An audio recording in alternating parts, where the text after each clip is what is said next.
2017 Canyon Lake Hawks provide the bar to which all future Hawks teams will be measured after advancing 3 rounds deep in the Texas State High School football playoffs a year ago. Tonight, the 2018 version of Hawks football take their first step in an effort to eclipse that standard as they take on the Needville Bluejays, a proud program from the greater Houston area, hoping to live up to high standards of their own. It's the Canyon Lake Hawks and the Needville Bluejays coming up next, exclusively on the Hawks Network. Tonight's broadcast is brought to you by Comal ISD. The Comal Independent School District is a fast-growing and innovative district with more than 23,000 students. Families are attracted to Comal ISD because of its family values, neighborhood schools, and safe environments. Come to Comal ISD. And Chicken Express, home of world-famous chicken tenders and legendary Chicken-y sweet tea. Dine in, drive up, or drive through. We'll see you at Chicken Express. And Physicians Premier. Our conveniently located freestanding ERs are fully equipped and expertly staffed so you get the best care closest to home. At Physicians Premier, you'll find faster service, friendly doctors, and a comfortable level like no other. And Texas Regional Bank. Buying or building a home? We have construction and mortgage loans to help. For all your personal or business banking needs, Texas Regional Bank, the people you know. And Texas 46, a home-style hill country restaurant, has been in the Spring Branch community for over 30 years, where the focus is on a Lone Star favorite, slow-cooked barbecue. We can cater or host your next large event, too. Welcome to Texas 46.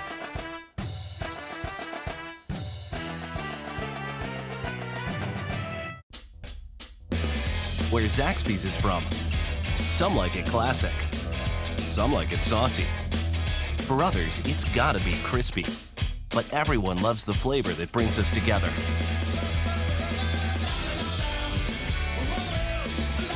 And whether you like it spicy or old school, you'll like it even more. Because Zaxby's 5 fan favorites are now just $5.99 each. Friends, family, flavor. Zaxby's. We want the championship. We're going to win it as a team. They can throw out all those great backs and great quarterbacks and great defensive players, but there's going to be one team that's going to play solely as a team. No man is more important than the team. No coach is more important than the team. The team, the team, the team. And if we think that way, all of us, everything that you do, you take into consideration what effect does it have on my team. Because you can go anywhere you want to play after you leave here. You will never play for a team again. You'll play for this, you'll play for that, you'll play for everything except the team. Think what a great thing it is to be a part of something that is the team. A winner.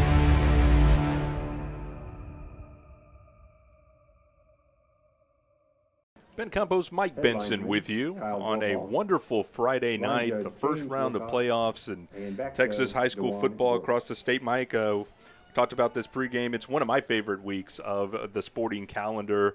You have so many teams, big and small, throughout the state of Texas, everybody with the goal in mind of winning a state championship, and right now that goal is attainable. It is artificial next turf here at Gobbler Stadium. In the north end zone, it is Cuero in white lettering. In the south, Gobblers. The Cuero Gobbler logo is at midfield. Canyon Lake is in their all-white jerseys with green numbers and green helmets with the gold CL look. Needville in their home jerseys tonight. It's royal blue jerseys with black numbers and white pants, white helmets. Kicking off for the Bluebirds, or excuse me, the Blue Jays, is Brian saying, well, that is a Bluebird. Yeah. Give me some here. Is Brian Santiago. 2 Hawks in deep receiving, including Tristan Chacon. It is a wobbly kick, and Chacon will let it bounce. He's got to get on it at the 5-yard line. Finally scoops it up on the near side, and there is nowhere for him to run. Bottled up and dropped as he crosses the 10-yard line. But it'll be a long field to go for the Canyon Lake Hawks. as a blunder to start special teams is how we start this ball game. Well, you know, it seems like he thought maybe the ball was going to roll out of bounds, so they get that ball placed farther up the field. But then when it doesn't, you can't let it roll all the way back to the 5, and now you're stuck. So he took a gamble there. It did not pay off, and now this is what we talked about a few minutes ago. You can't make mistakes, and you can't get behind early. So now you have a long field for your first drive. 1st and 10 from the Blue Jay 11. Here is Trenton Lorette across the 30, 35 to the 40. What a bust play there. Closer to midfield, and a big game by Trenton. What a great play, just off to the right-hand side. A hole obviously just opened up, kind of fooled me on the handoff as well. And next thing you know, Lorette's busting down the right side for a huge gain out to the 46-yard line. Well, I tried to describe the formation there, and then all of a sudden there's a lot of misdirection. I remember this is my first time calling the Hawks this year. You know the formation that is going to be. It's going to be bunch look. It's going to be kind of slot T, but watch the misdirection. Here on 1st down, handoff up the middle is Allman. And Allman is shy of midfield to the Blue Jay 49. It's going to be a gain of 3. These quick handoffs have been successful. I remember calling the first game of the year for Canyon Lake and against Marble Falls, and really successful early on the first drive, kind of setting the tone for that game. A great start so far for the Hawks. And check that. I said Blue Jay 49. It is the Hawk 49 still on their side of the field. Opening drive here for Canyon Lake in the ball game. Just under 11 minutes left in the first quarter. Canyon Lake to the line on 2nd down and 7. Handoff left side, a lot of running room for Chacon. Now into Blue Jay territory, makes a man miss across the 40. 35-30, finally tackled from behind, but not until he gets to the 25-yard line. What a run by Tristan. I like what the Hawks are doing right now. They're mixing it up, using 3 different running backs on 3 different plays so far. Not the same look, not even the same play. They went to the right, to the middle, now out to the left, kind of spreading it around right here. A good start so far for Canyon Lake. Both in direction and personnel. Canyon Lake mixing it up here on their opening drive. Now, last year versus Gatesville, Mike, the opening drive for Canyon Lake took nearly the entire first quarter, but right now Canyon Lake is quick with the ball as this handoff on 1st down goes back to Chacon across the 20. And to the 19-yard line, it'll be a gain of 6. There's that senior leadership from Chacon right there. The quick handoff, he could have tried to bust it out to the outside and get to the sideline, saw the hole, a nice pivot, and cut back into the hole to pick up yardage on 1st down. Well, Canyon Lake is a grinded-out type offense. They like to control the ball and control the clock, but it's tough to do that when you got big gains like 20 and 30-yard runs. Kind of counterintuitive, but I guess for Coach Charlie Drum, it is a good problem to have. Here on 2nd down and 4 for Canyon Lake. Handoff Allman, the fullback up the middle, carrying dudes with him, will be brought down at the 11, and another Canyon Lake 1st down. There's so much motion and so much movement right there. Nick Rivera came behind just in motion back there and could have taken a handoff. The defense doesn't know where to go right now, and a nice game right up the middle. Just bear with me on these numbers for Needville. Again, it's black numbers on blue jerseys. It's a little tough to see, especially with the glare from the lights. And, of course, I'm jealous looking at those in their JV uniforms right before us. Big numbers in white, a clear distinction. Yeah. Wish some of those guys were in. On 1st down and 10, handoff up the middle. I believe that's Allman once again. This time only 2, but he gets across the 10 to the 9.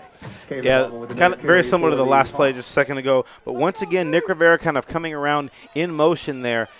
Looks like there's something they might be setting up later that could be available. Keep an eye on that as we now approach 2nd down and 9. Now under 9 minutes left in the first quarter. Opening drive for Canyon Lake. No score here at Cuero High School. 2nd and 9 from the 9. Canyon Lake to the ball. Handoff. It's Lorette, right side, nowhere to go. Will fight his way forward. Good to get back to the line of scrimmage, but I think that's it. Yeah, he didn't get much there. Needville kind of keyed on him on that play there. Brings up a 3rd and long. This is where you don't want to be. This is not a team that throws the ball a ton. Peyton McMullen only has 677 yards passing this year on the season. Not terrible, but they don't throw the ball a lot. They will take their shots if they get the sense that the defense is starting to cheat. And now we've seen 2 straight plays of nothing going up the middle. Perhaps something is in the works. It is 3rd and 9 for the Hawks from the 9. Pitch to the outside is Lorette. He has a corner. He turns upfield, and he'll trot into the end zone. Touchdown, Canyon Lake. What a great play call. Once again, fooled me. I thought the ball went up the middle, run to the outside, then use that outside speed to just get into the end zone. A fantastic start for the Canyon Lake Hawks to get on the board on the first drive, kind of setting the tone, just like we said at the start of the broadcast. It fooled you, it fooled me, and as they say, Mike, that was by design. Yeah, to absolutely. do that. And it fooled some of the Needville defenders as well. A 9-yard touchdown run from Trenton Lorette, and he'll have the opportunity to add the extra point here out of the hold of Chance Martelli.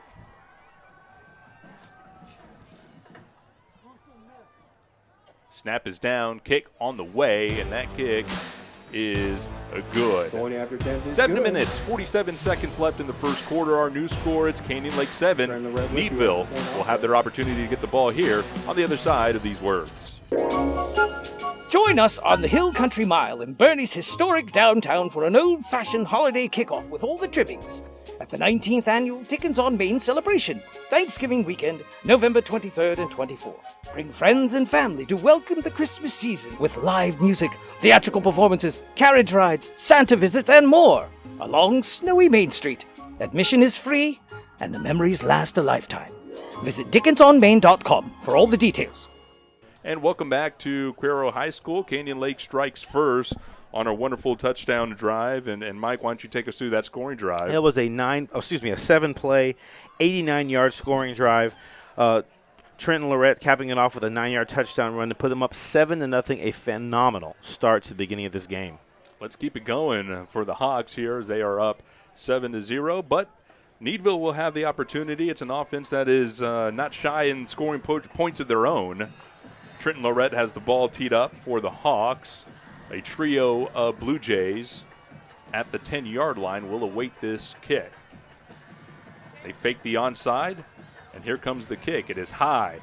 It is caught by an up man at the 25-yard line. Reversing field, coming to the near side. Canyon Lake is there, and a body slam of a tackle at the 28-yard line. Good. A gang tackling for Canyon Lake.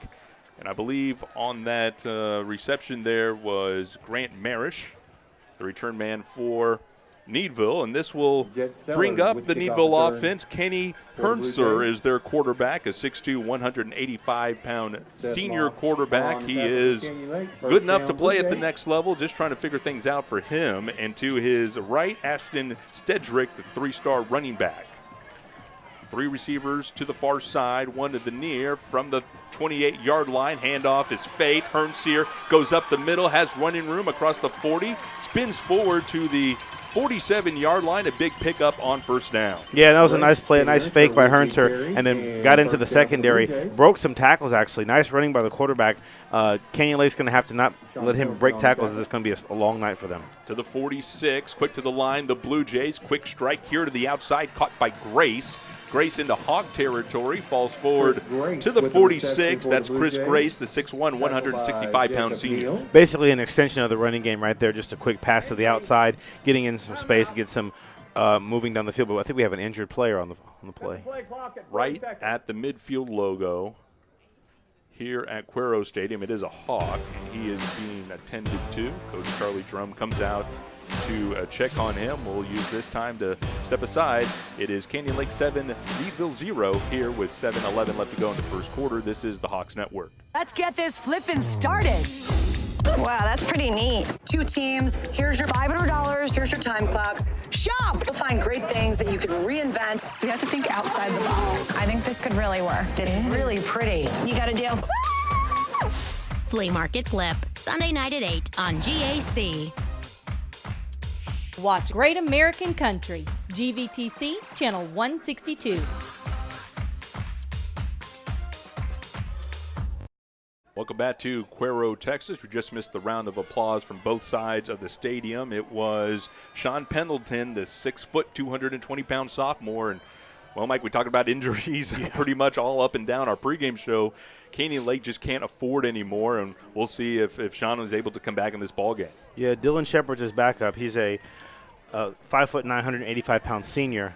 Step in the role right now, but he walked off the field under his own power, so that's good. He might have just got rolled up on right there at the nose tackle position. 2nd down and 3 from the Hawk 46, moving right to left are the Bluejays. Snap, handoff to Stetrick. He's going to the right side, makes a man miss. Juke move inside to the 40-yard line before being thrown down. Coming up to make the tackle is Jacob Neal for the Hawks. That was just a nice read by Hernser there. The play was almost blown up right up the middle by the defensive line, but then got the ball out to Stedrick, and he made, like you said, a couple of juke moves, broke some tackles, and then got in open space.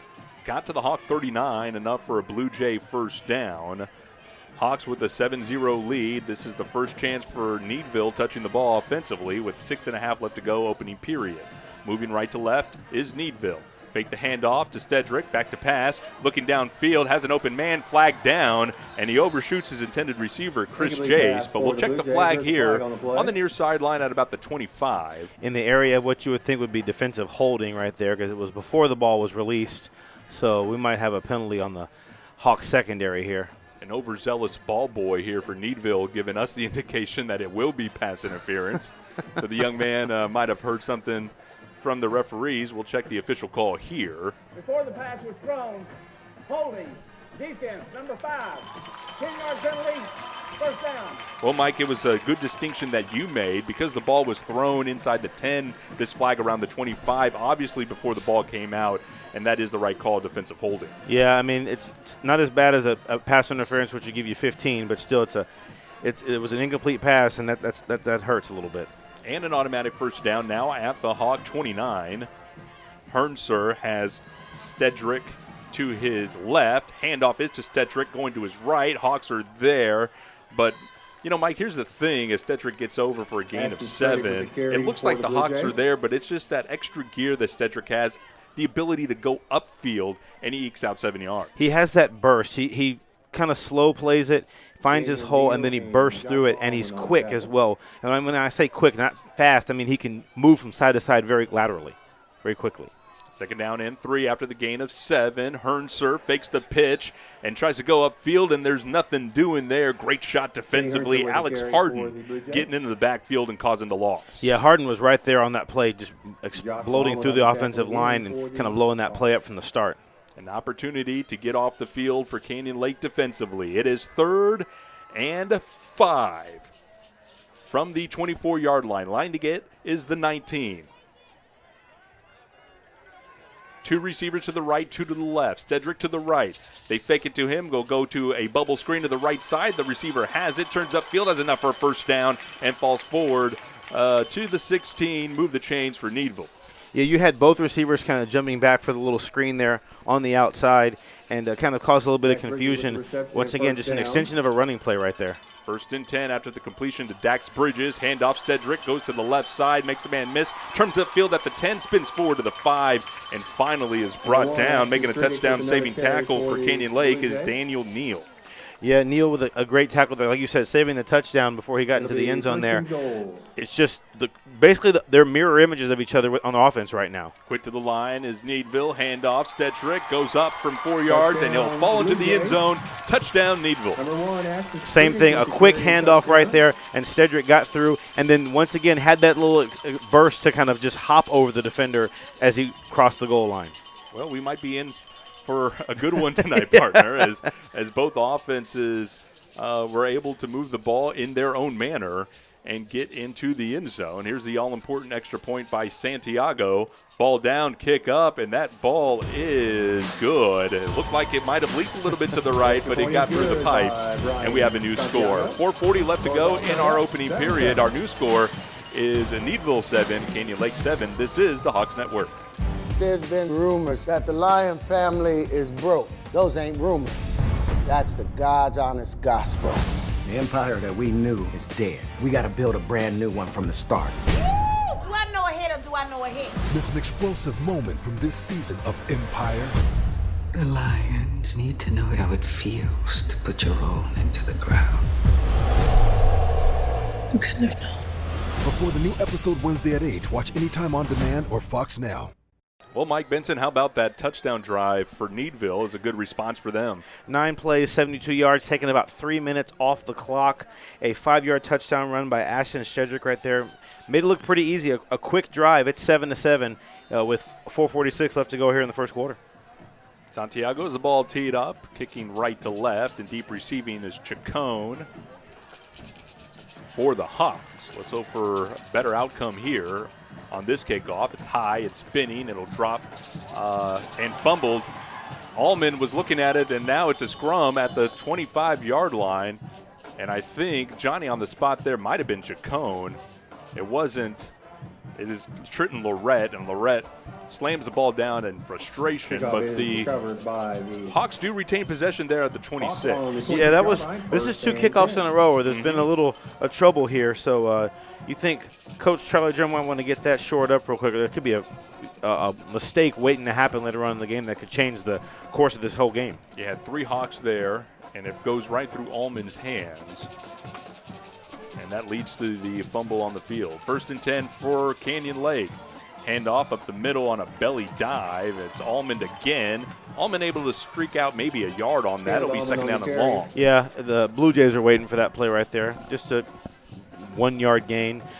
We said earlier they want to make sure they stay ahead of the chains. You don't want to get here and end up with 3rd and 8 or 9 because you're going to have a tough time doing that all night long. I know times have changed, especially since our days playing football, Mike, but a fullback that weighs 170 pounds tells you where we are now. Yeah. Good enough that they even have a fullback, but this style of football, you need one. Handoff left side, big running room for Canyon Lake.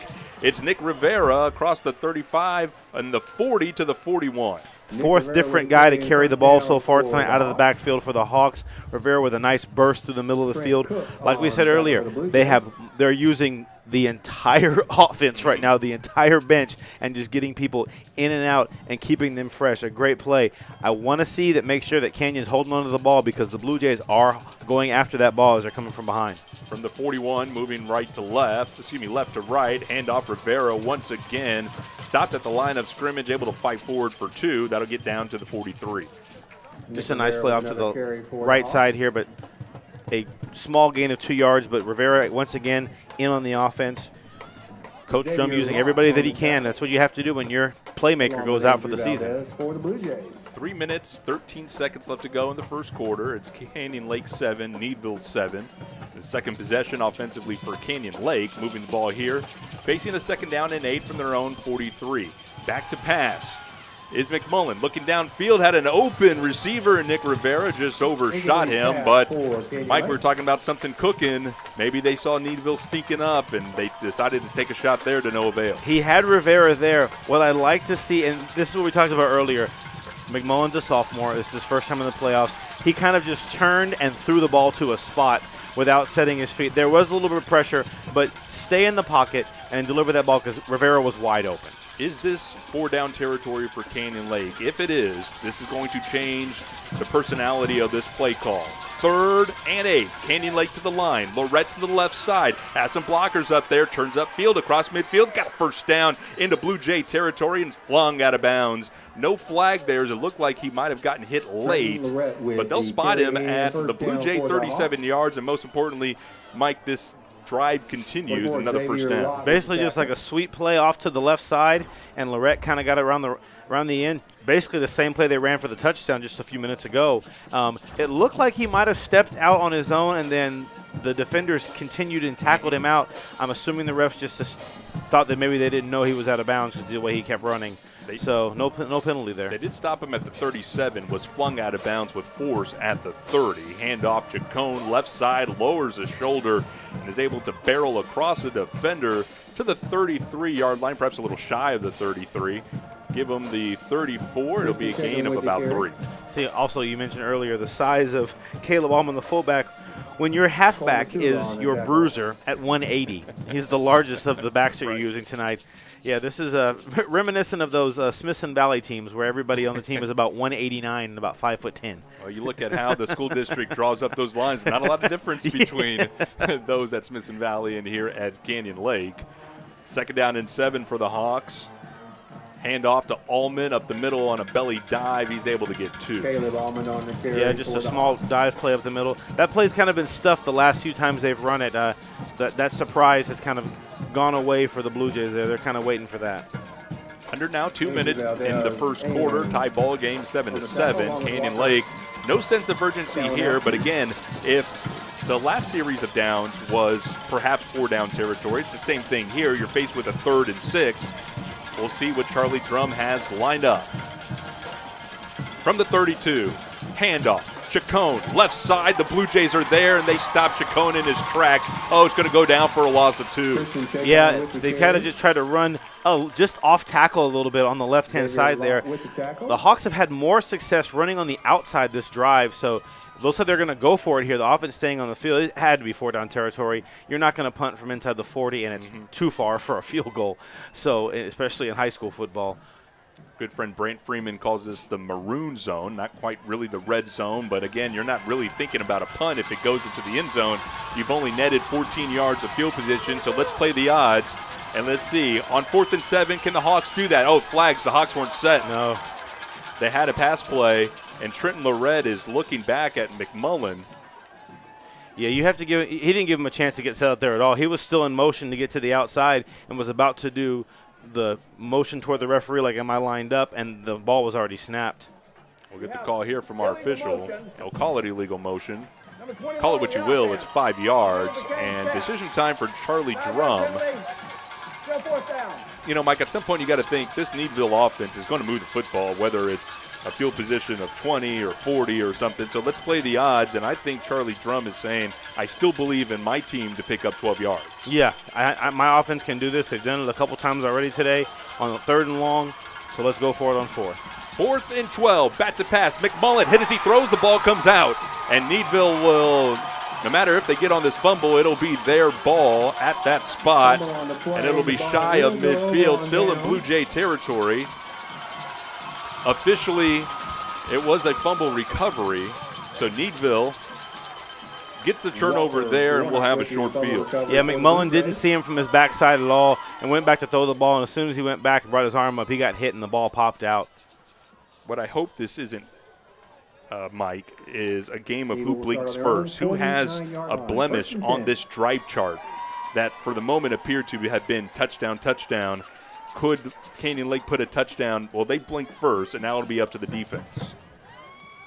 From their own 49, bat to pass. Hernser steps up and fires. He has his man. It's Chance, and it's Grace, and Grace lets that slip between his hands. Had a sure touchdown, and it hits the ground. Wow, that is an absolute gift right there from Grace to Chris Grace to just drop that pass. He had beaten the defender easily, was wide open, and would have walked into the end zone. 2nd down and 10. Final 26 seconds of this quarter. Tie ball game 7-7. Needville from their own 49. Hand off to Stedrick, who goes up the middle. Flag comes in. It's going to be a face mask. Forward progress is given into Hawk territory. Maybe the 48, the 49 for sure. But you heard it from the fans, and we saw it up here in the booth, Mike. This is going to be a face mask. Yeah, that's definitely going to be a face mask right there. They grabbed him and basically turned his whole head as he was trying to cut through the hole right there. So that's going to be another 15 added to this play right here. So defensively, 2 penalties that have given Needville first downs for the Hawks. Offensively, a penalty that killed a drive, essentially, when you're looking to convert on a 4th down. So the penalty bug as well as the injury bug proverbially biting Canyon Lake early in this ball game. 1st and 10, Needville from the Canyon Lake 34-yard line. They fake it to Stedrick. Hernser, the quarterback, looking to make moves across the right side, lowers a shoulder and is met at the 30 after a gain of 4. Yeah, Needville kind of running what's very popular in the NFL and college right now, the RPO offense, kind of letting the quarterback decide what to do with the play, and Hernser kind of kept the ball there and got a good game. We got a good one here in Cuero. We've put 1 quarter in the books. It's Canyon Lake 7, Needville 7. The ball and driving. You're listening to the Hawks Network. If you bank at Frost, we'll help keep your money safe. If you use your Frost debit card, the chip will make it more secure. If there's a suspicious transaction on your card, you'll get an alert. If you do, you can freeze your card with the Frost app. If you lose your phone, Touch ID login will help keep the app secure. Of course, if all you need is help from people who care, we've got that too. Welcome back to Cuero, Texas, home of the Gobblers, as they are the host tonight for this first-round matchup between Canyon Lake and Needville. Right now, a good one going. Canyon Lake 7, Needville 7. After they have exchanged touchdowns, Canyon Lake on their second possession fumbled the ball on fourth down. Needville recovered, sets up a short field, and this is the possession that we have now with the Blue Jays driving, now moving left to right. Yeah, 2nd and 6 coming up here for the Blue Jays. Can the Hawks get a stop and have both teams, as you said, blink now, so the Hawks aren't down by touchdown already? From the 30, Hernser on the fake will keep it, comes to the right side, steps out of bounds at the 25. It'll depend on the spot whether or not he has enough for a first down, and with this spot, I think he's short. Yeah, it looks like he's going to be about a yard short right there, giving the Hawks another opportunity to maybe get a stop here or at least force a 4th down and force a decision from the Blue Jays. I think the way this is going, we're going to see a lot of 4th down conversions from both of these ball clubs. 3rd and 1 for Needville from the Hawk 25. Quick pass to the far side is gathered. It's Bridges across the 20, 15, 10-5. Will high step into the end zone. Touchdown, Needville. No, it looks like they called him out. I think he stepped out at the 5. Good catch, Mike Benson. Actually, that was Walker Warnicki, the sophomore receiver on the far sideline. Tries to tight rope it, but his momentum takes it out at the 5. Nonetheless, it's 1st and goal. A nice little pass to the outside of screenplay again, bubble screen, if you will. And it looked like he got into the end zone, but then all of a sudden the ref stopped him right there on the 5. You know, these artificial turf fields, they do get a glare off the lights, and it is tough to see on that far sideline. On 1st and goal, Hernser will try the left side, takes a nice step up across the goal line and into the end zone. Nice cut move by the quarterback, Kenny Hernser, and he gets in from 5 yards out. Yeah, they look like they had Hernser dead to rights in the backfield, and then he made a move very similar to what Ashton Stedrick's been doing on the field tonight. Broke a couple tackles and found his way into the end zone.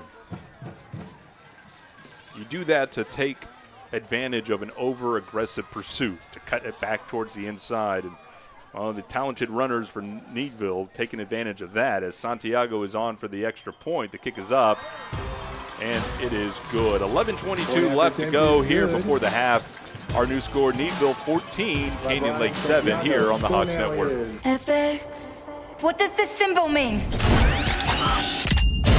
Holy moly! That I do know. You knew that. I did know that.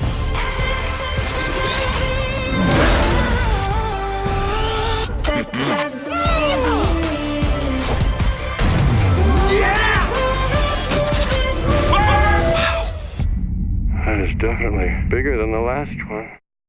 And welcome back to Cuero, Texas. Mike, Needville responds, and we knew that they had the ability, and that was a nice drive on a short field. Yeah, 5-play, 51-yard drive, taking not a lot of time off the clock. Once again, it was a short field, like you said, off the fumble recovery. Quarterback Kenny Hernser with a 5-yard touchdown run, making it 14-7 Blue Jays with 11:22 to go in the first half. Santiago with the ball teed up. Canyon Lake better perform here. They fumbled the last 2 kickoffs. It's again short. It's again high. And this is fielded by Canyon Lake cleanly at the 24-yard line with a head of steam and a nice move. Going upfield is Rivera. And Canyon Lake will get a good starting field position here from from their own 39-yard line, I believe. Yeah, it looks like they've fixed the problem now on the kickoff. They got a nice little return there, about 10, 12 yards, get out to the 39-yard line. So good field position to start this drive. Canyon Lake needs to respond here, now trailing 14-7. 11 minutes, 17 seconds left to go before the half. McMullen brings the team to the line, and there's another penalty will go against Canyon Lake. And, you know, you just can't have it, Mike. Really, there's no such thing as a well-timed penalty, but you're trying to get a very important drive off the ground. And on the first play, it is a pre-snap infraction. Yeah, that's a swingman, Chase Martelli, and that's one of your seniors. He has to know better than that. He just kind of exploded off the line there. You got to know you're the swingman, so you're faster than all the linemen anyway. They're going to be able to tell instantly when you move before the linemen do. Perhaps a pass play dialed up on first down. That's the only thing I could think of as he was running down the seam. Now 1st and 15 for Canyon Lake. Allman, the fullback, gets it on a quick dive, met at the line of scrimmage, able to fight forward to the 36 and gain a 2. This is what we talked about pregame. You know, you don't want to fall behind the chains. It's one thing to be 2nd and 3rd and 8 or 9. Now you have 2nd and 14 because of a penalty. Maybe call it 13. Just a mental mistake, and it's putting your offense, which is not. They can move the ball, but to have to throw the ball if you have 3rd and long, that's going to present a problem. Second down and 13 from the Hawk 36. Inside give. Chacon met at the line of scrimmage and is able to carry defenders with them to the 40-yard line. Back to the original line of scrimmage, perhaps, but it'll be 3rd and long. Since that first drive, it seems like everything up the middle hasn't really worked, or just right along the line of scrimmage hasn't really worked as much anymore at the point of attack. The Hawks, I look for them to go back to the outside. That's where they've had the speed to get around this defense and make some plays. Another 3rd and long opportunity here for the Canyon Lake offense. Just now approaching 10 minutes ago before the half, trailing 14-7. To the line is McMullen. Sending man in motion, it's Rivera. They fake it to him, rolls to the left, fires, has a man, and he overshot him off the fingertips of Chance Martelli, the swing man. And perhaps a little bit more touch, and Martelli's able to run underneath it, but had his arm out there and just off the fingertips. You know what, though? As I was watching Martelli run down the field, I don't want to put it all on him, but he kind of had a stutter step as the ball was flying toward him. If he just keeps running through that, he might be able to run into that pass. You're right, though. A little bit more touch might have helped there. Trenton Lorette plays on the soccer team in the spring. He's averaging 37 yards a punt, gathers it, sends a sidewinder that bounces at the 35, and will continue to roll, takes a Hawks bounce, and dies right before the 20-yard line at the 22, down by Tristan Chacon. Well, Mike, Canyon Lake goes 3 and out in a very important possession, and we talk about maybe trying to trade blows with Needville. Certainly you can't go down 2 scores. Yeah, you don't want to go down 2 scores to this team that you haven't been able to stop so far. You don't want to think back to previous games where teams have run the ball on you a lot, but it's not a good start for the defense. The defense kind of needs to make a stand to show Coach Drum, okay, we can stop this team. We can get the ball back to our offense so they can tie this thing up. Worst field position tonight for Needville at their own 22-yard line. With 9:49 left to go here in the second quarter. On 1st and 10, moving left to right. Hernser, bat to pass. Nobody's open. Rolls to his left now, flings it downfield, and that ball is a jump ball and almost intercepted. He'll have to settle for an incomplete pass, but what a play defensively for Canyon Lake by Jacob Neal. Yeah, Jacob Neal with a phenomenal play. Kind of read that ball as it was coming through the air, and basically the wide receiver had to become a defender there because Neal was in position to make that catch. Seemed like he had it and just couldn't fight with the receiver on the way down. Nonetheless, the ball gets dislodged. We'll take that. It is 2nd down and 10 for Needville from their own 22. Offensive substitutions for Canyon Lake. 2 receivers to the near side, 3 to the far from the far hash. Lone in the backfield is Hernser. A quick pass is a bubble screen. The receiver has it, turns upfield across the 30, enough for a Blue Jay first down, dives forward to the 34-yard line. It's a good pickup there, I believe, by Walter Warnke. Yeah, Needville took advantage of an over-aggressive defensive back there, just kind of coming up to try and break up the play, took the wrong angle. Next thing you know, receivers cutting into the inside and running down for a big play. 1st and 10, Needville now at their own 34. Bat to pass, Hernser. Quick pass down the far sideline. It's one-on-one coverage, and just inside of the receiver, Chris Grace. Good man-to-man coverage on the far side, I believe. In coverage, that's Almond. Yeah, that ball was a little bit overthrown. Obviously, you could hear the fans clamoring for a pass interference call there. But it looked like it was pretty good coverage, and the ball just thrown a little bit too far. So Needville kind of going to the air attack on this drive so far. A little surprising with as much success as they've had on the ground so far. But the Hawks defense will take it. Haven't seen Ashton Stredrick so far on this possession. But it is 2nd down and 10 for Needville. Stedrick now alone in the backfield with Hernser to the right of him, 3 receivers to the near side.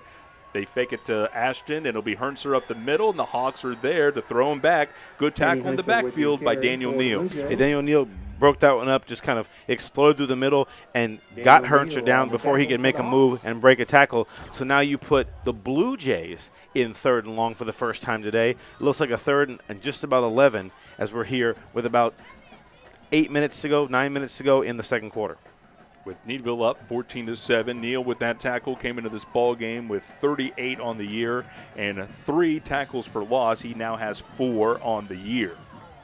3 receivers here to the near side. Bat to pass Hernser. He'll look to the near side. It's a slant route that's caught by Bridges across midfield in the Hawk territory as he extends the football to the 49-yard line. A quick slant is enough to get Needville a first down. You called it. That was just a nicely done quick slant, wide open across the middle. The Hawks giving them a lot of room at the line of scrimmage, giving the receivers a lot of room, not wanting to get beat deep, but they're giving them so much cushion.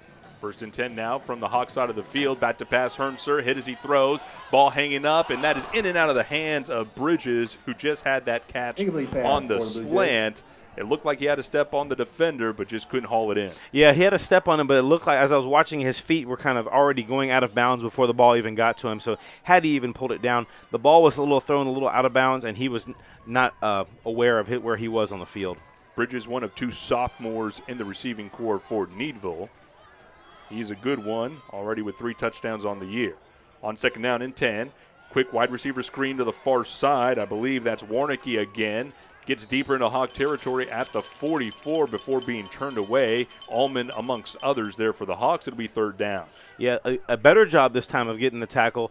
Almost had him for a loss again, another broken tackle, and then they only got 4 or 5 yards this time, setting up a 3rd and 5. 3rd and 5 for Needville. Can Canyon Lake defensively get off the field? 3 receivers here to the near side. Quick sling is caught by the receiver. That's Warnicki. He's going to be shy on that wide receiver screen down to the 42. It'll be 4th down and about 3. Nick Rivera with a nice play coming off the corner there to make the tackle, which looks like Needville's calling a timeout. They might be, because an offensive lineman just lost his helmet, and he comes racing off the field. That's Chris Hine, who lost his helmet, and I think that Coach Giles here may take a timeout. One, we haven't really had a stoppage of play with the clock now running inside of 7 minutes.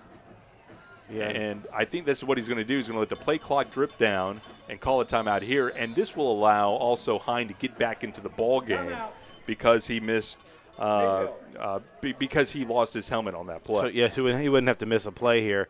I was wondering, I was like, you don't usually see the coach walk out and talk to the official during the right before a 4th down play. Well, let's talk about this Needville team briefly here. They come out of District 13 4A. They're kind of in that Houston area, Sugarland area. If I give you the teams that they're responsible for playing in District, you'll get a sense. El Campo and Bay City, Columbia, Brazosport, and, of course, we mentioned the State Power Sealy. You see the big sign in Sealy as you drive into Houston on I-10. So that lets you know what side of Texas that they're playing from. And they come from a town of only 2,800 people, but you look at the crowd that followed them here and the number of players on their sideline. It is a proud program, and the people in Needville love their Blue Jay football. Yeah, they love their Blue Jay football. There is a really good-sized Needville crowd here, maybe even more than on the Canyon Lake Hawk side across the field from us. But they're a pretty solid team with teams like Cal Allen from Corpus, that perennial power on their non-district schedule. A tough year for them. 4th and 3 for the Blue Jays. Fake the handoff. Hernser, bat to pass. He's in trouble. He's going to roll to the right. The Hawks are there. Can they push him out of bounds before he extends the football? It's going to come down on the spot, and the referee has him out at the 40-yard line.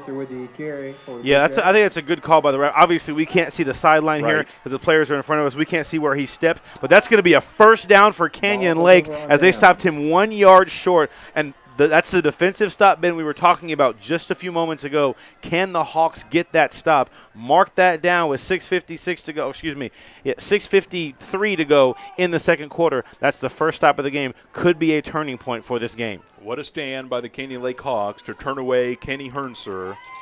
And, Mike, you make up a good point. It's here on the near sideline. You have the players down. You have the coaches there. We did not get a good look of where Hernser stepped out, but we did see him try to extend the football.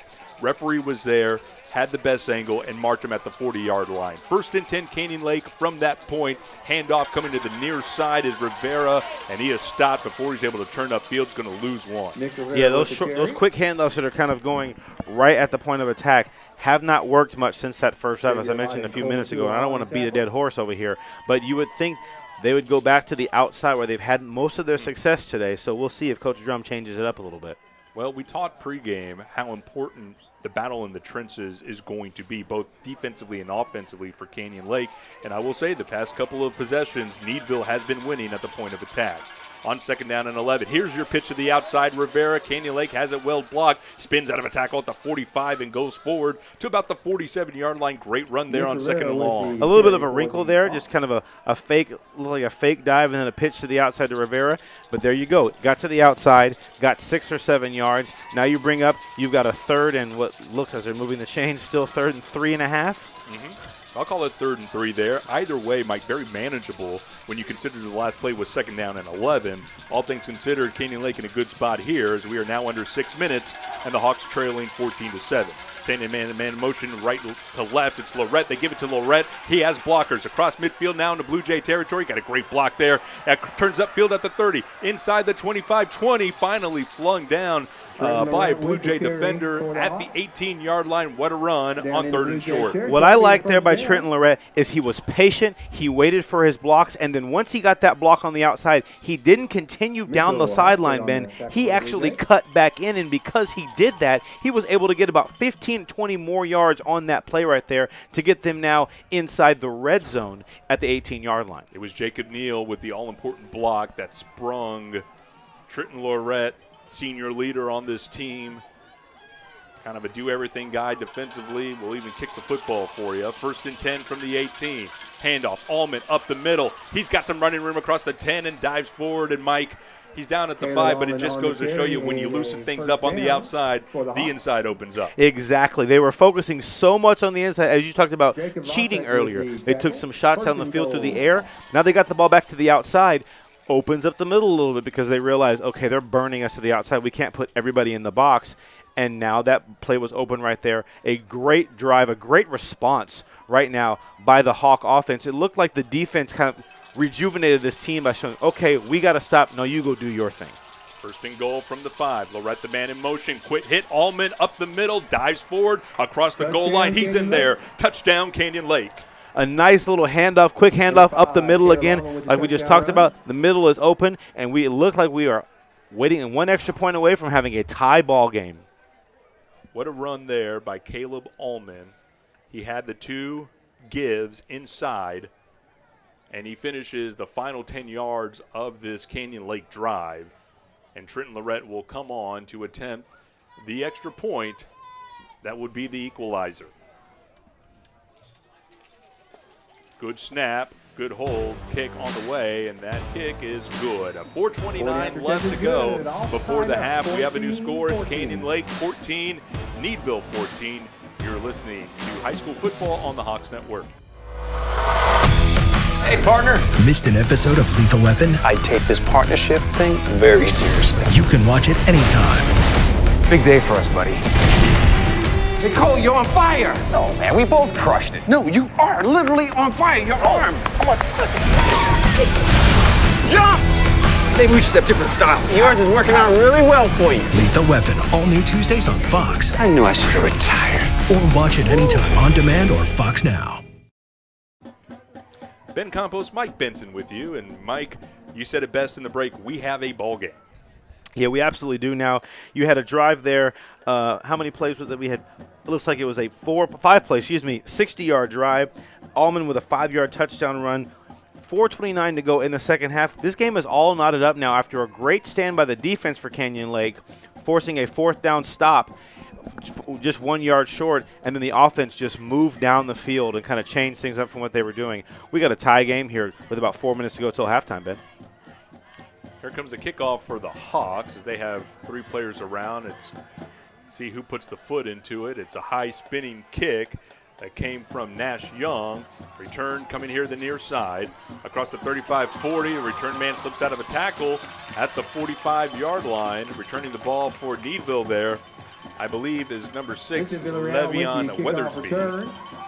And he has Needville set up in good field position once again now to the 46. Yeah, they're starting at the 46-yard line. Neither team is really booming the ball down the field on kickoffs tonight. But this is about the same spot of the field where they got the ball, or they had the ball when they got stopped on 4th down, I should say, a few minutes ago. So can the Hawks defense do it again? So kind of pick up where you left off for Needville, except Canyon Lake now has equalized the game at 14, now 4:22 before the half. 3 receivers here to the near side, 1 to the far. Canyon Lake and Coach Charlie Drum will take a timeout here. Good chance for the defense to take their break. As we talk about Canyon Lake, and you mentioned it in the opening, not really bringing a lot of momentum into this ball game, Mike. You dropped the first game of the year. The first loss of the year came in Week 9 versus Fredericksburg, a hard-fought game, 21-14. Then you drop the game next week to district runner-up Lampasas. And then I think it's excusable if they drop the game on the road to Liberty Hill. Liberty Hill a power. Nonetheless, perhaps the 3 toughest teams on their schedule they dropped to close out the season. Yeah, that's not what you want going into the playoffs. But, you know, Coach Drum is the coach for a reason and rallies the guys and like, okay, we can't do anything about that now. It's a new season now. We started off the season with a win. Let's start off this new season with a win and move forward into the playoffs. That's a good way to look at it. And no doubt what Charlie Drum is preaching as we're about to return to play. 1st and 10 Needville from their own 46. Quick wide receiver screen look. The ball is dropped. Before the receiver had a chance to go upfield, it'll be incomplete, 2nd and 10. Yeah, just a drop, though. Just like you said, no other way to put that. The ball was just dropped by the receiver on the outside. They keep going to that screen. It makes me wonder, and if Canyon Lake's going to try and jump that later on in the game, if Needville's waiting for that to happen so they can go deep, because there's so much cushion at the line of scrimmage right now from the Hawk defenders. They'll keep this formation, 3 receivers to the left for Hernser from the near pass. Here's a pump fake. He'll tuck it and run to the left side. Still keeping his eyes downfield, squares his shoulders, and just lets this go out of bounds. The Hawks had good coverage in their secondary, and they forced kind of a coverage sack there. It'll be 3rd down and 10. Yeah, absolutely. That was a great job by the Hawk secondary to keep everybody in coverage. Hernser couldn't find anywhere to go with the ball. Looked like he maybe was going to tuck it and run there for a second, but then they decided just to keep looking downfield, had to get rid of the ball. Now you have 3rd and 10. This is what you want for the Hawks defense. Last time the Hawks forced a turnover on downs. Can they do it again? 3rd and 10 for Needville. From their own 46-yard line. Pump fake. Now it's given to Stedrick on a draw. Across midfield into Hawk territory now. Will be shy of the 1st down as he is thrown down at the 46. But this 4th down becomes that much more manageable. It'll be 4th and 2. Yeah, it's 4th and 2 now. They, once again, had Stedrick maybe only getting 2-3 yards. He breaks tackles and such an elusive running back, and he ends up turning into an 8-yard gain. 4th and 2 for Needville. They have 2 receivers to the left. They have a tight end to the left, strong left formation. Stedrick is to the right of Hernser, and they will call a timeout here. Canyon Lake will. That is their 2nd of the half with 3:33 left to go before the half here in a tie ball game, 14-14. You mentioned Kenny Hernser, the quarterback. He spells his last name Hrncir. Only one vowel in that name. I guess, you know, I always joke that I didn't have a middle name because the ink cost too much at the time. They were printing my birth certificate. Perhaps somewhere down the line you just eliminate a lot of the vowels, and you have that pronunciation of Hernser. But you said you've heard that last name before. Yeah, actually in San Antonio, my stepmom worked as she's an educator, a PE teacher, and one of her former coworkers, I'm not sure if she's still there or not, but her last name was Hernser. I think she was either my younger brother or younger sister's kindergarten teacher. I cannot remember which one. It was a long time ago, but it was that same last name. You were more comfortable than when I saw the starting lineup, and I'm saying, well, how am I going to pronounce that name? And a couple of emails to Coach Mike Giles later, and finally I had my answer, but I was sweating it there in the lead up to this ball game. Here we are, 4th down and 2. The team is back on the field. They need to get to the Hawk 44-yard line. Movement along the line, and this will be the first penalty against Needville, and it is a costly one. Yeah, I saw the Hawks defensive line move a little bit. They did not cross into the neutral zone, but then you saw that offensive line move, and there was pointing, obviously, by the defensive lineman because they see everything once a lineman moves.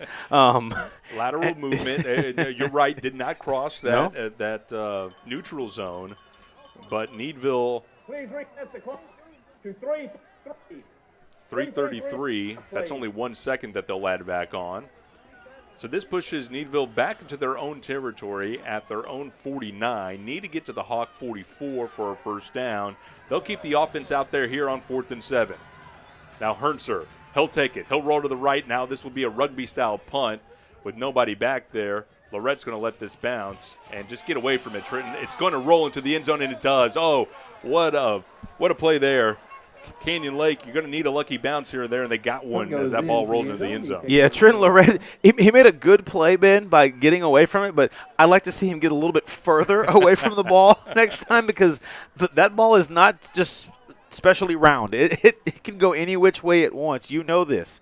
So it was a great bounce, so it barely rolled into the end zone before it was stopped by the Blue Jay special teams unit. Well, we mentioned this in the opening possession. Canyon Lake really a grinded-out type offense, but they were able to move the ball fairly quickly and get a touchdown on a long field on that opening possession. Here with 3:23 left to go before the break, Canyon Lake has the opportunity here to take the lead going into the halftime.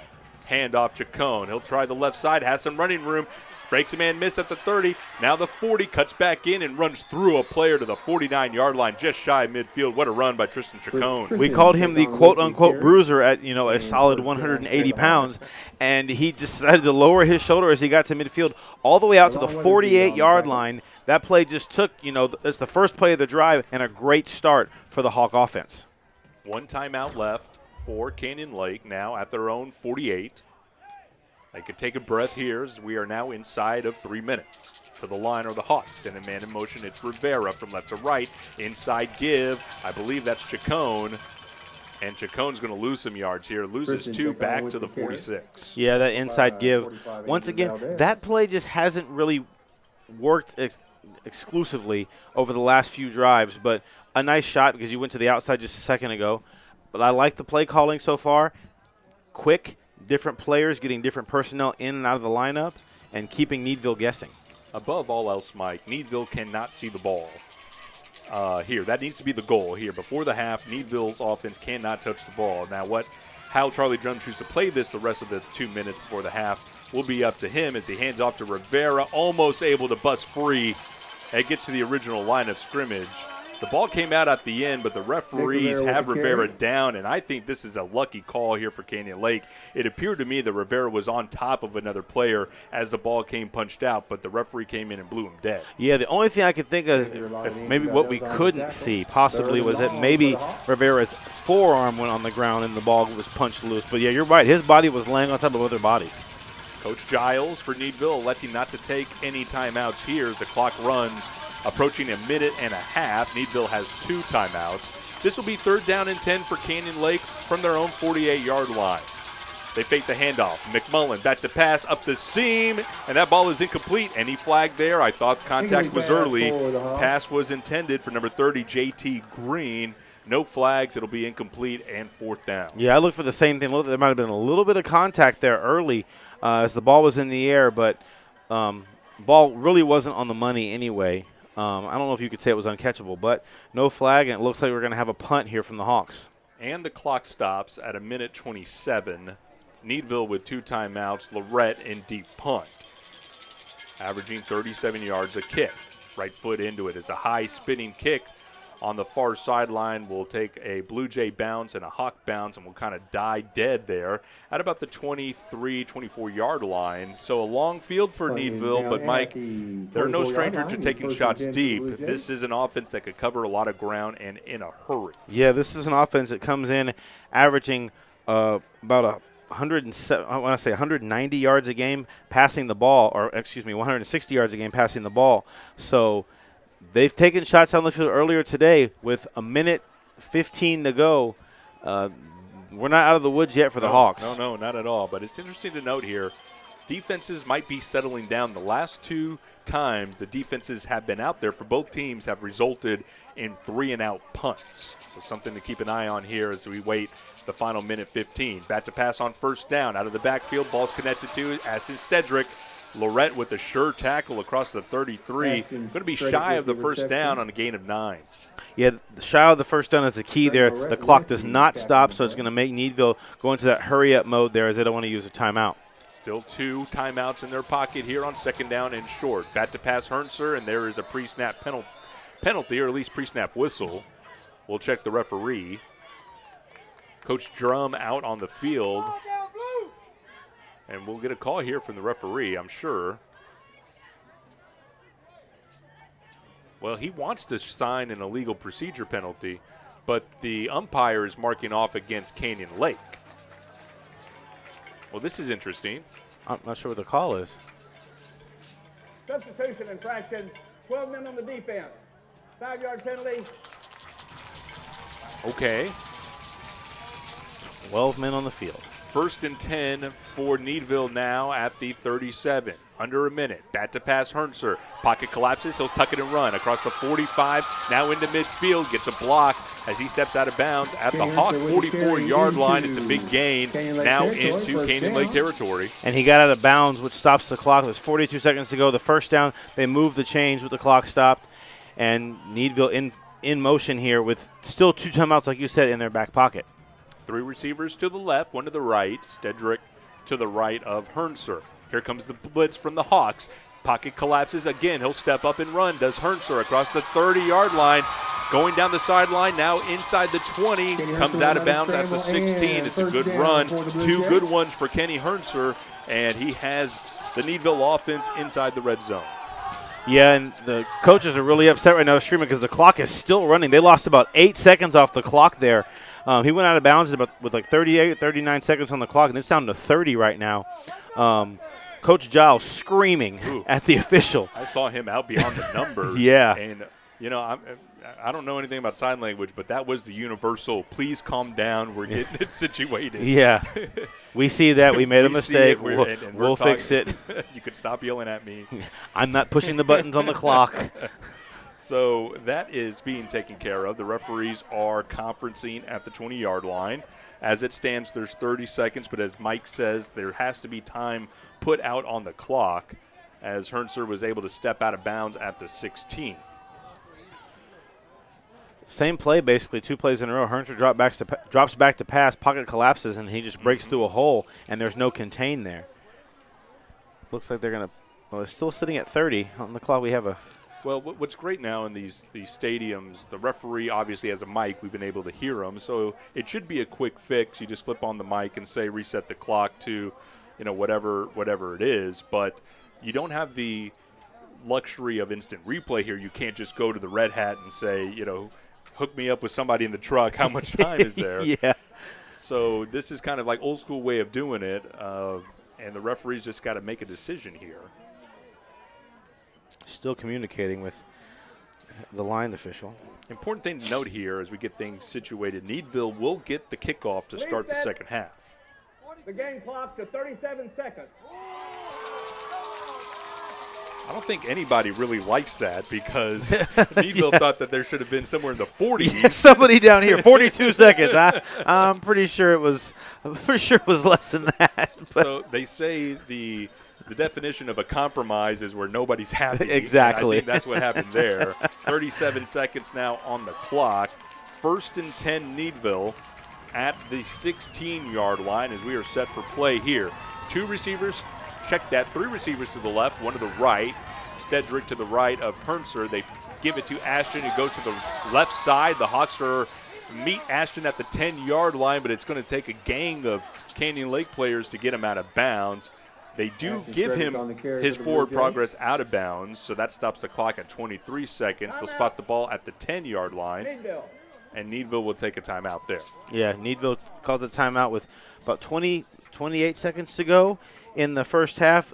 Like you said, they can quick strike. They got the ball with about 1:15 to go, and they have moved down the field in less than a minute. They're inside the red zone now. They're on the 10-yard line, sitting here at 2nd and 5.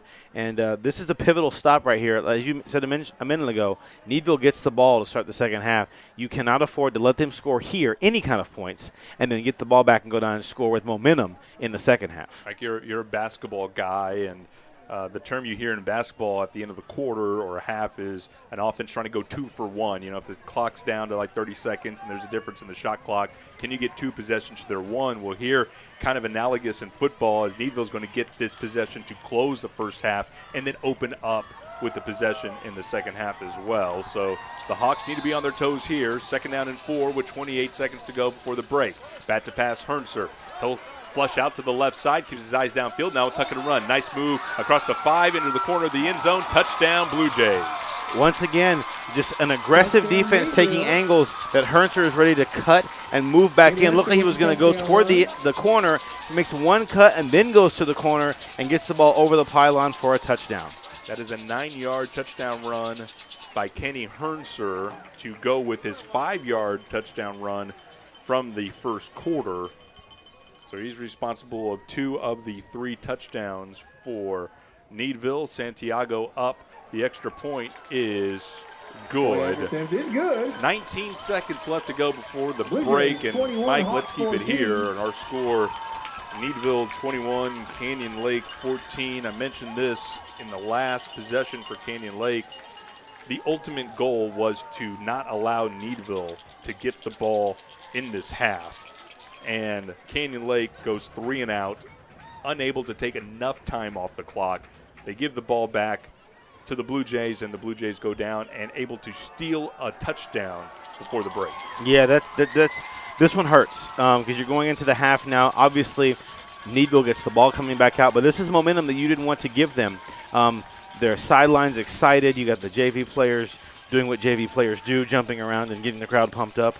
And it's just demoralizing for your defense that had a couple stops in a row. So this is not where you want to be. This is the wrong foot to go into the second half, but you know Coach Drum's going to have a speech prepared to get into his boys in the locker room. You know, after giving up those first 2 touchdowns to start this ball game, Canyon Lake's defense had a turnover on downs and a 3-and-out punt forced, and now you just let a long drive beat you for a touchdown to close out the second quarter. 19 seconds left. Santiago has the ball teed up. It's high, it's short. The Hawks have it at the 23, and coming upfield with the head of steam, runs into a wall of Blue Jays, does the return man. I believe that is Rivera at the 33. Yeah, with 15 seconds to go, you would think that Coach Drum would just say, go in and take a knee, go into the locker room. You don't want to take a shot down the field right here and, make a mistake, get any kind of craziness happen at the end of this half. 1st and 10, Canyon Lake, 15 seconds remain at their own 33.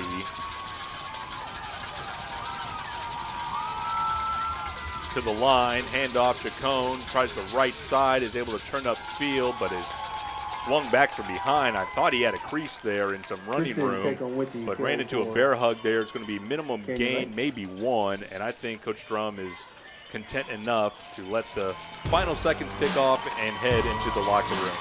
We played 1 half here at Cuero, and our score, it is Needville 21 and Canyon Lake 14. This is the Hawks Network.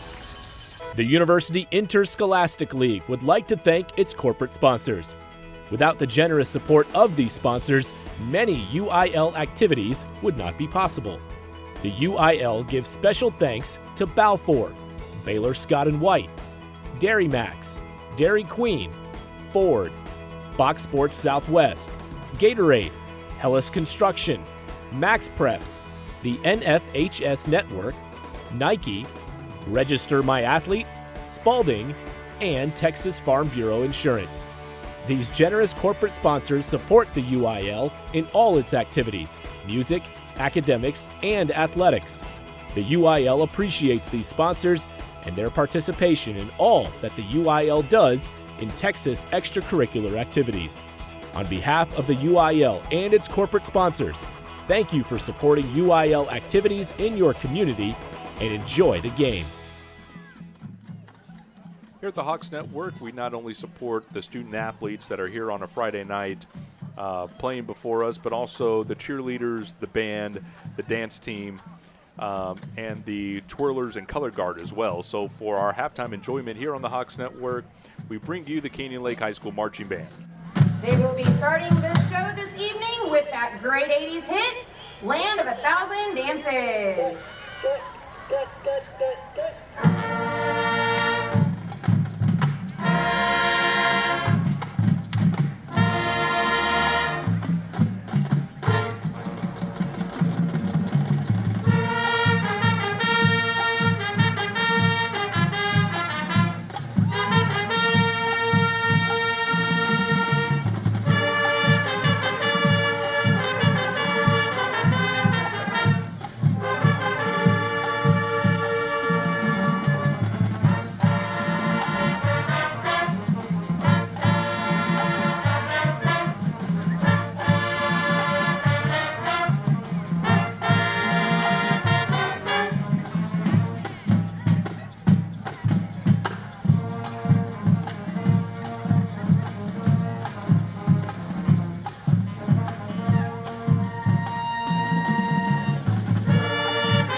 Tonight's broadcast is brought to you by Comal ISD.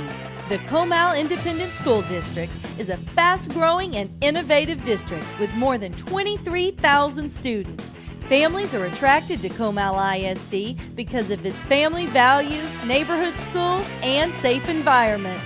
Come to Comal ISD. And Chicken Express, home of world-famous chicken tenders and legendary Chicken-y sweet tea. Dine in, drive up, or drive through. We'll see you at Chicken Express. And Physicians Premier. Our conveniently located freestanding ERs are fully equipped and expertly staffed so you get the best care closest to home. At Physicians Premier, you'll find faster service, friendly doctors, and a comfortable level like no other. And Texas Regional Bank. Buying or building a home? We have construction and mortgage loans to help. For all your personal or business banking needs, Texas Regional Bank. The people you know. And Texas 46, a home-style hill country restaurant, has been in the Spring Branch community for over 30 years where the focus is on a Lone Star favorite, slow-cooked barbecue. We can cater or host your next large event, too. Welcome to Texas 46.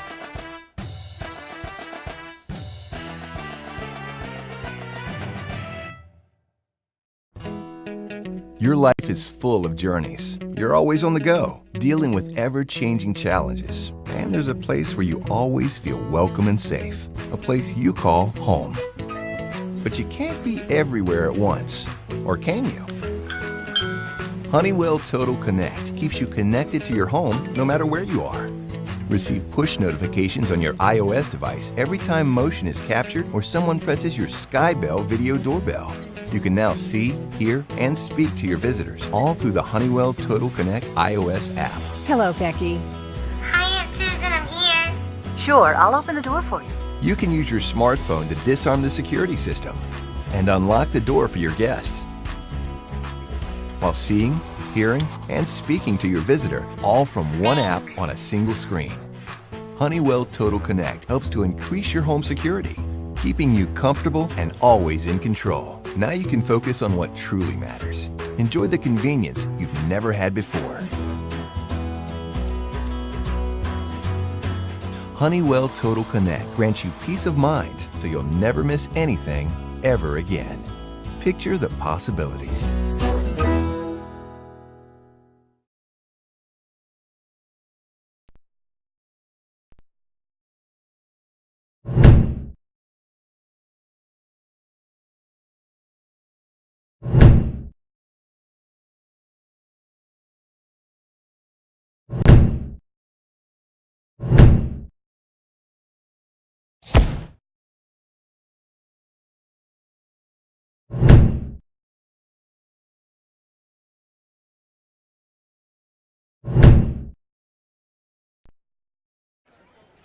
And welcome back to Gobbler Stadium in Cuero, Texas. Ben Campos, Mike Benson with you as the teams are back on the field to start the second half. Mike, what does Canyon Lake need to do here to pull out a victory and advance in the state playoffs? They have to get a stop to start the second half here. It's not, dire. It's not going to be the end of the game if they don't. But they need to get a stop here. You let a touchdown happen right before the half, which is, like we said earlier in the broadcast, a little demoralizing. But come out, get a stop here, get the ball back to your offense. The first time they got to stop this game, the offense went down and scored because they were rejuvenated. So get a stop and get this ball back to your offense. Young with a high spinning kick that's fielded by Warnicki at the 20-yard line. Breaks a tackle at the 25. Here comes a flag as Warnicki is now in a rugby-type scrum across the 35. About 7 extra yards there after the rugby scrum, but we'll check the flag here, Mike Benson. Yeah, I don't know what the call will be here, but if you're Canyon Lake, you're hoping it's going to be on Needville here. Perhaps a block in the back. We'll see. As Needville will get the ball no matter what. Now just checking, is this going to be good field position or worse field position? And it looks like it's going to be a hold. It is going to be some sort of a hold. The referee having a problem with his microphone. But the ball has already been spotted at the 19. So that is the indication against the Bluejays, and they will have what will be their worst starting field position of the night at their own 19. That's a break there for the Hawks, having them start inside their own 20. So time for that defensive stop we talked about a few minutes ago. Kenny Hernser was 8 of 12 passing in that first half for 79 yards. All touchdowns for Needville came by way of ground. And this will be 1st and 10 from their own 19. 3 receivers here to the near side. Stredick to his right. It's a quarterback keeper the whole way to the right side. He's turned the corner and broken contain. Across the 40, 45, still down the sideline, and he stepped out of bounds. Shy of midfield at the Blue Jay 49. Hernser's been their best weapon so far tonight. So much focus on Stredick and his big playability, but Hernser's been able to, like you said, break, contain, and get out, and he's got breakaway speed out down the sideline. Gain of 30, 1st and 10 at their own 49. Stredick will get it. Right side on the handoff, makes a man miss at the 45, deeper into Hawk territory. It's going to be a gain of 9. Yeah, Needville making it look easy right now. 2 plays, and they're already into Hawk territory inside the just outside the 40-yard line with less than a minute gone by so far in the second half. Back to the line, the Blue Jays. 2nd down and 1. 3 receivers here to the near side. Stredick in a pistol look. He'll take the handoff. Will go to the right side, and he is drilled at the 40-yard line. What a hit. Daniel Neal, we've called his name a number of times. Daniel Neal's been all over the field tonight. You know what I love about this Canyon Lake team, excuse me. They play the way it should be. It's old school. You're playing both sides of the ball, and they don't quit. I love that about this team. Ironman football, especially on this level, not uncommon. 1st and 10, though, as Ashton was able to fight forward and get a fresh set of downs for Needville. Quarterback keeper the whole way. Hernser will try the right side. The Hawks are there. Amongst others, I see J.T. Green, the defensive end, in on the tackle. Yeah, nice play by Green to get out there with the rest of the defensive line to kind of stop Hernser there. Hernser kind of runs a little bit with that ball out there. You might want to see if the Hawks can get their hands on it because the ball is not completely tucked like you'd like to see if you're Coach Giles. So something to key on for the Hawks as he's running the ball. Opening possession of the second half. Under 10.5 left to go. Needville up 21-14, moving right to left. 2nd down and 9. High snap. Hernser has it. Delivers across the middle of the field as a wide open receiver. It's hauled in inside the 10. Receiver takes a shot by Lorette, and he'll be down inside the 5. What a play. That's Warnicki.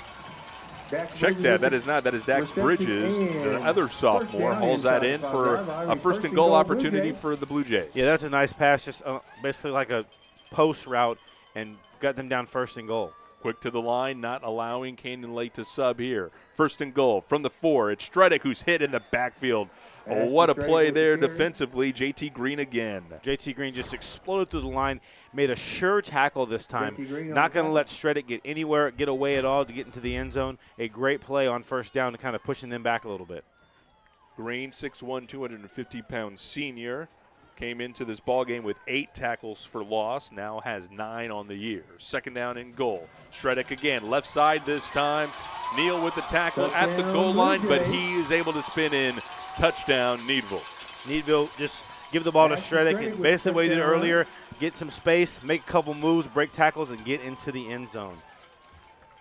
Stredick had a 4-yard gallop in the first quarter, now adds a 6-yard touchdown run here to start the second half. Santiago to kick it. This ball is up and good. 9:22 left to go here in the third quarter. Our new score, it's Needville 28, Canyon Lake 14. You're listening to the Hawks Network. Join us on the Hill Country Mile in Bernie's historic downtown for an old-fashioned holiday kickoff with all the trimmings at the 19th Annual Dickens on Main celebration, Thanksgiving weekend, November 23rd and 24th. Bring friends and family to welcome the Christmas season with live music, theatrical performances, carriage rides, Santa visits, and more along snowy Main Street. Admission is free, and the memories last a lifetime. Visit dickensonmain.com for all the details. Well, Mike, it's kind of our greatest fears relived here, as you feared Needville getting that late touchdown to end the first half, and then a long touchdown drive to start the second half in a hard-fought game that really could go either way. Now you've seen the Blue Jays extend their lead to 2 possessions. Yeah, that's what we talked about. You mentioned, you make the basketball reference earlier, the 2-for-1. That's what Needville did there. They got a touchdown right before the half and just backed it up with another one. A game that was tied is now doubled up. It's 28-14 with 9 minutes to go in the third quarter. And Canyon Lake needs to make some plays here. It's a high spinning kick from Santiago. It'll be taken up by a nut man. That's Lorette on the near side. Spins out of a tackle at the 30. Still able to fight forward. I think we'll get to the 33 before they call him down. So good field position to start the second half for Canyon Lake, as they'll have to go back to business and get this offense going again. Yeah, what can Coach Drum's boys do to get a response here? You have to have a response after a quick drive taking less than 3 minutes off the clock by Needville and help your defense out a little bit. They're gassed. They had a team that just moved down the field on them very quickly. So take some time off the clock and get the ball in the end zone here. From the 33-yard line, the Hawks are up. Hand off to Chacon. He'll try the left side, and the Bluejays are there. Tries to turn the corner. And that effort, I think, will get Chacon one, but it'll be second down and 9. Blue Jays are back to what they were doing in the beginning of the second quarter. Just so many people at the line of scrimmage because they can't see the ball, as you mentioned earlier, and they're just trying to attack as quickly as they can and get their hands on the ball carrier, looking to see if Coach Drum will get the ball back to the outside again. Now under 9 minutes in the third quarter, Canyon Lake down 28-14 on second down and 9. Handoff Rivera to the right side now, and nothing doing. Once again, the dive forward in the last-ditch effort just to get that single yard, but it's going to be 3rd and 8. Yeah, this is what you don't want. An offense that's not really predicated on the pass. You got 3rd and long now. Obviously, they've picked up 3rd and long a couple times tonight so far, so it's definitely something that is manageable. But you'd prefer to be in a 3rd and 3 or 4 situation as opposed to 3rd and 8. Good following here on the near sideline from the Needville fans. They are on their feet here for 3rd and 8. Rivera will take the handoff, sweep it to the left side, turns the corner, goes upfield. Did he extend the ball for the first down is a question. And that referee's going to spot him short. Across the 40 to the 42. I think he needs to get to the 43, though. And he's going to be short by about a yard. Yeah, he's going to be short by a yard. A great block on the outside to give him room to run, but he tried to extend the ball, very similar to what we saw earlier from Hertzer on the near side right here. 1 yard short, he stepped out before he could extend the ball for the first down. But it looks like the Hawks are going to go for it here. 4th and 1 for Canyon Lake. Quick to the line, McMullen and the troops.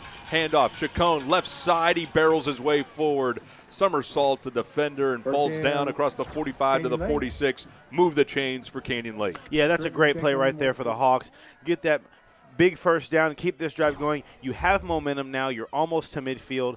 Keep this drive going to see if you can get some sort of answer to get some points on the board and make this a ball game. What a great night in high school football, babe. It is. It is. Beautiful 55 degrees here in Cuero, Texas on a beautiful night for high school football. 1st and 10, handoff Chacon. He's now in Needville territory across the 50.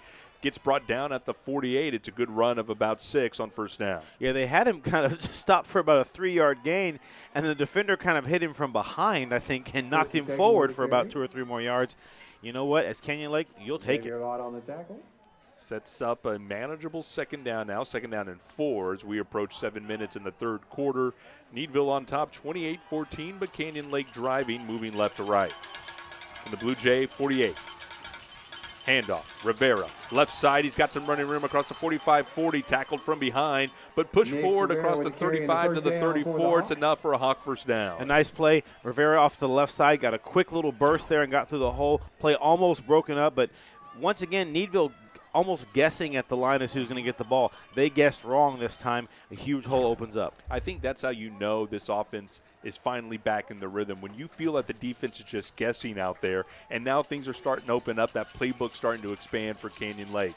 On first down, they'll fake the handoff. McMullen will run. He'll try the left side. Play was kind of slow developing, but Peyton able to get forward for a gain of about 1. Yeah, a small little gain right there.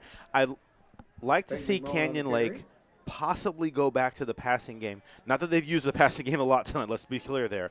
But play-action passes would be available, but you've got to get that protection up front because every time he goes back to throw, McMullen goes back to throw, he's got somebody in his face, whether stripping the ball or hitting him right as he's about to throw it.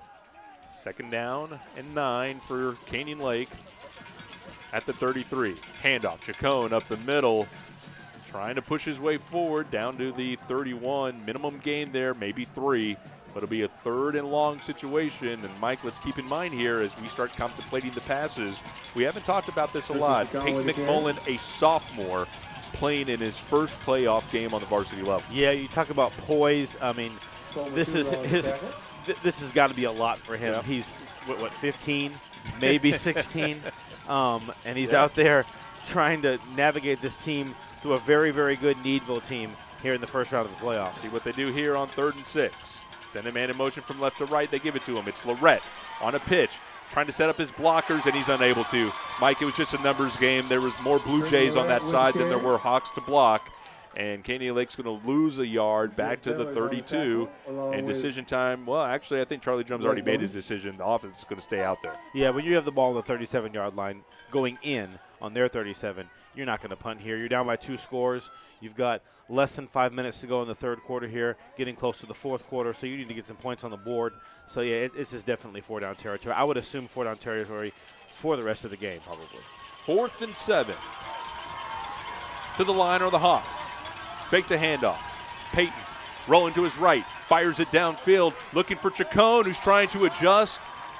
Chacon fell down, and there is no flag. The ball goes incomplete. Wow, I'm really, really surprised there was no pass interference there. He was basically tackled before the ball got to the field. Coach Drum is livid out at the numbers on the far side of the field. The entire coaching staff exploded from the sideline when there was no call there for pass interference. A huge break for Needville and a terrible break for the Canyon Lake Hawks. I honestly don't know the referee's thought there, other than if he thinks Chacon fell down on his own. But there was clear contact between him and the defender that you would rule that out because of the contact. Nonetheless, Needville takes over 1st and 10 from their own 32. Handoff up the middle is Stredick, and Stredick gets down to the 36. Going back to that call or non-call, I still just don't, like I said, like you said, I don't understand. I mean, the defender hit him with his back to the ball. Just face guarding is not a penalty, but I mean, just wow. I mean, well, not allowing Chacon to adjust. Yeah, exactly. It was kind of the main thing that I saw there. Nonetheless, it's 2nd down and 6. Stredick again, the handoff.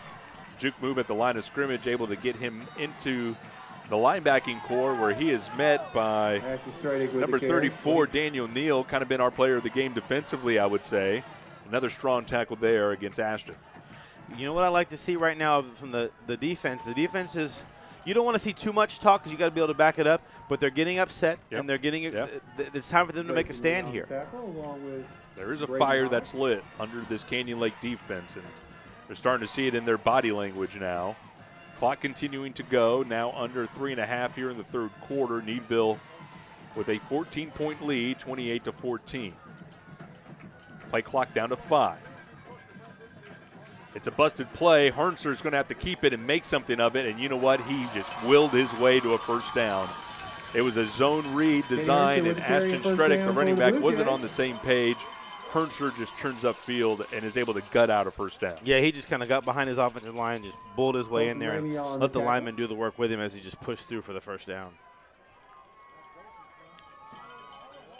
Fresh set of downs for the Bluejays at their own 44-yard line, moving right to left. Approaching 2.5 left to go in the 3rd quarter. High snap, Hernser has it, looking to pass, under pressure, slings it over the middle, and it's caught.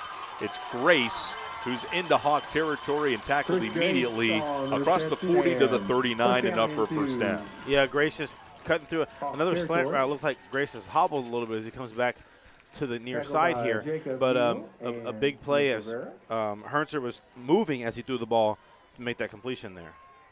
1st and 10 at the Hawk 39. Hernser fakes the handoff.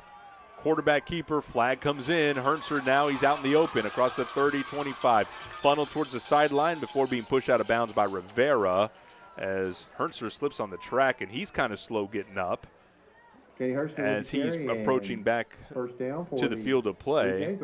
Slipped on the track. We'll check the flag. It's back at the line of scrimmage. Looks like in the area of a holding in there. I think they're backing him up.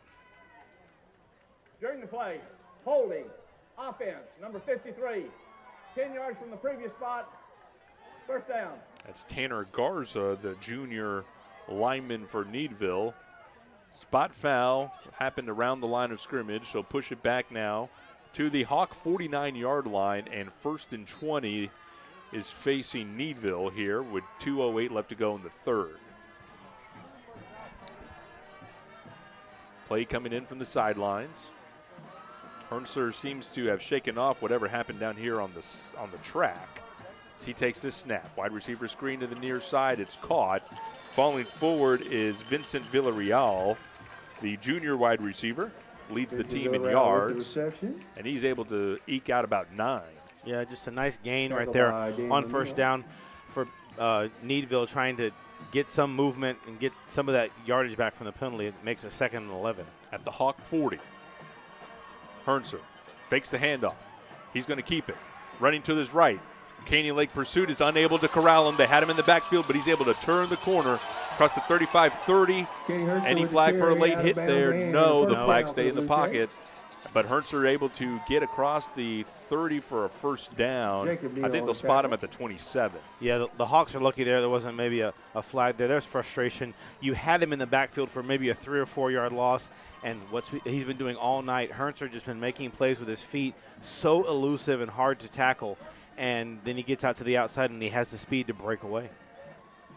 More than anything, Canyon Lake just unable to get pressure on Hernser, even on busted plays, able to squirm out of trouble, and he just seems so calm in that backfield for the Blue Jays. On 1st and 10, handoff to Stredick as he gets to the 25 on a gain of 2. You know, we came in before the broadcast talking about how maybe the pressure of Canyon Lake, as they force, they get 2 sacks a game coming in on average, and Needville doesn't really get any at all, so maybe that could have been the difference today. But actually it's been the Needville pressure on McMullen that's caused problems, and not enough pressure on Hernser. And when you do get pressure, he escapes contained. Needville just content to run the ball here, bat to pass on a play action. Of course, right when I say that, ball's delivered and caught on a crossing route. Dax Bridges, the sophomore, hauls that in, but we do have a flag. Holding. And another holding penalty. 10-yard penalty. Replay the down. Can Canyon Lake take advantage of these penalties, Ben? Because this is twice now. Good plays, maybe giving a first down to Needville, pulled back because of a holding call. Can the Hawks take advantage of this and get a stop and get the ball back to their offense? Because we're approaching a minute to go in the third quarter, so it's about to be the fourth quarter where it's almost desperation time here. The Blue Jays have already converted on a 1st and 20 situation after a holding penalty on this drive. They will now be faced with a 2nd down and about 18 from the 35. Under a minute now in the third quarter. Bat to pass is Hernser. Looking downfield, lets this go, has a man wide open, and it is hauled in and caught into the end zone. Touchdown, Needville. That was a beautifully thrown ball. The receiver, as we've seen a lot of times tonight, the receiver's getting behind the secondary. He was open. The ball was put right on the money, caught it right in the middle of the end zone, and it's about to be a 35-14 game here with 43 seconds to go in the third quarter. Dax Bridges, the sophomore, on a 35-yard touchdown pass, hauls that in, and Santiago adds the extra point. Blue Jays 35. 43 seconds left to go here in the third quarter, and we'll keep it here for the time being as Needville has extended their lead against Canyon Lake. Actually, we're going to go ahead and take that break here. With 43 seconds left to go in the third quarter, you're listening to the – actually, you know what? We're going to keep it here as the – sorry, we're having kind of technical issues here, but we'll keep it here because they're just going to do the kickoff, and there's 43 seconds left to go here in the third quarter. Big picture now, Mike. Canyon Lake down 3 possessions. I hate to say this, but the big question looming is, will Canyon Lake even see the ball 3 more times to give themselves a shot? Yeah, it's down to the point where you're going to have to score quickly. You need to get either a stop or force a turnover or something to get the ball back. If you score, I mean, onside kicks come into play because you're not kicking the ball down the field far tonight anyway. So it's desperation time. You're down 3 scores with basically 1 quarter of play left to go, and to get 3 possessions in one quarter tonight is asking a lot. It was an 8-play drive that covered 78 yards, check that, 68 yards for Needville, and it ends in a 35-yard touchdown pass. Kenny Hernser to Dax Bridges. Santiago sends this one high and short, caught by an up man for Canyon Lake with a fair catch at the 40-yard line. So as Canyon Lake tries to crawl into it here, Mike, good field position to start this drive at the 40. Yeah, this is where they have to take advantage. You're almost at midfield already. Obviously, everything's fourth down territory now. You're down 3 scores. You can't afford to punt the ball away to an offense that you haven't stopped in their last 3 possessions. So it's time for, if there's any plays that Coach Drum's been saving, I think this now would be the time. Now's the time. You don't have any more games after this one if you lose, Coach, so it's time to put them out there. On first down, McMullen back to pass, fires it down the sideline, and that ball is incomplete. He was trying to look for Chance Martelli. Martelli just kind of ran out of real estate there down the sideline. It'll be second down. Yeah, once again, though, he had pressure in his face. As soon as he turned around and threw the ball, there was pressure right in his face, and he just kind of had to get rid of it. Can't afford to take a sack on first down. Second down and 10 from the Hawk 40. Moving left to right are Canyon Lake. To the line, give it to Lorette on an end around. Got the blocking set up, but one man scored free, and that man made the tackle. Good defensive pursuit by Needville. Making the tackle for them is Andrew Valdez, the linebacker. But Lorette able to squirt forward for about 4. And you got 4 yards. It's third and manageable. It's 3rd and 6. But obviously it doesn't really matter the distance right now because you're going to go for it on fourth down. Just outside of midfield. And with actually that might be the last play of the quarter here. I'm not sure if they can get one off before. No. Oh, they do. They did. They got it off. Statue of Liberty play to Allman. The fullback coming to the near side across the 50, tackled from behind. No horse collar call there. That's interesting. Allman gets out of bounds across the 45 and to the 44, and that will end our third quarter. We enter the fourth quarter of play. Our score, Canyon Lake trailing 35-14. This is the Hawks Network. If you bank at Frost, we'll help keep your money safe. If you use your Frost debit card, the chip will make it more secure. If there's a suspicious transaction on your card, you'll get an alert. If you do, you can freeze your card with the Frost app. If you lose your phone, Touch ID login will help keep the app secure. Of course, if all you need is help from people who care, we've got that too.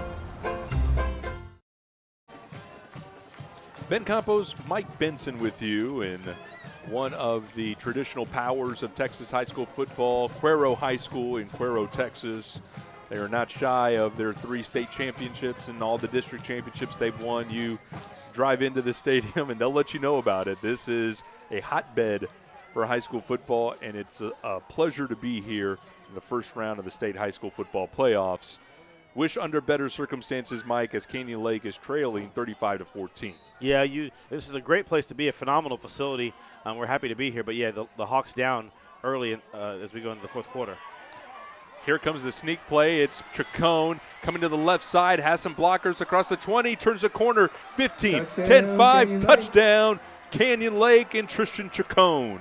What a great play. I was watching the official to see if he stepped out of bounds right there along the sideline, but he did not. That's the start you want. I mean, you can't ask for more, Ben. You're down by 3 scores going into the fourth, and you score on the first play of the fourth quarter. What a great start to the quarter. Can the defense now get a stop and get the ball back to this offense? Kind of had a Statue of Liberty feel to it with a little delay after the handoff was given to Chacon as the play moved to the right and Chacon came over to the left, but he goes in from 44 yards out, and Lorette will tack on the extra point here. So let's keep things here as we just came back from break. In fact, there's 11 minutes and 52 seconds left in this ball game. Canyon Lake has now cut the deficit down to 14. Our new score is Needville 35 and Canyon Lake 21. Mike, that is a 3-play drive for Canyon Lake and 44 yards touchdown run is on the board for Tristan Chacon. Yeah, that was just a great play. Like you said, very similar to the last play of the third quarter, almost like a Statue of Liberty, a delay play. We said it. If Coach Drum has anything he's saving in the playbook, now is the time to do it, because if you don't use them today and you lose, there's no time to use them again unless you're waiting for, fall practice or summer practice. So what a great play call, and just great speed, great balance by Chacon to stay as he got around the edge right about the 20-yard line. He kind of didn't really tightrope it, but he kept his feet and good field awareness to stay in bounds and get into the end zone. The misdirection play works for Canyon Lake. Perhaps a boost of confidence over on that far sideline for the Hawks as well. And the ball is teed up. You have Young and Lorette and Neal around it. The trio of Hawks, will see who boots this one. It's been Young all night. But let's not rule out something from Lorette or Neal. Lorette approaches. Young sends this deep, so no onside kick here. Bridges will take it back inside the 10-yard line. Coming to the near side. The pursuit is there for Canyon Lake. But can they get him down to the ground? And they finally do. It looked like that play was going to be busted at the 15. Bridges able to fall forward across the 20 to the 21.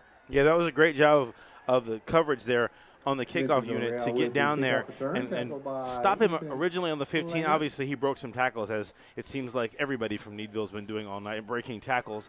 But here's your chance. This is basically the start of the fourth quarter. You're down by 2 scores now instead of 3. Can the defense get a stop and get one quickly, or can they force a turnover? We haven't seen really any turnovers tonight except for a turnover on downs, maybe a fumble if you call it that way, either way. But can they get the first turnover for the game? 1st and 10 from the 21. Moving left to right. Handoff. Stredick coming to the near side. He's got some running room across the 40 and the 50. Here's the big play from Ashton. He cuts back to the midfield. Marker across the 40 to the 35, and finally brought down, making the tackle is Chance Martelli. But there's the big home run ball we've been fearing all game, and it comes at the worst time for Canyon Lake's defense. Yeah, they just give up a huge play. Just got gashed basically on first down, and let Stredick run down the sideline untouched until he cut back into the field, and now Needville already in business. Stredick was an unanimous first-team All-District member as a sophomore last year. Quarterback keeper here by Hernser, and Hernser comes to the right side and is brought down from behind. Good tackle by Alex Harden. No gain on the play. Harden with a nice tackle to keep Hernser from getting out. That way he does not get out and break into the secondary, because he's been so elusive all night, and get another big play. Needville taking their time here. Play clock down to 22, still with a lot of time. 10 minutes, 45 seconds left in this ball game. A 2-touchdown cushion for the Bluejays. Moving left to right. Handoff is fake to Stredick, kept by Hernser, who dives forward across the 30 to the 29. It'll be a gain of 4. Once again, running the zone read there with Stredick. Hernser made a late decision to kind of keep the ball, but I guess it was a good decision because he got 4 yards, making it 3rd and, like you said, 5. Caught 5 yards right now, maybe 6 on 3rd down here.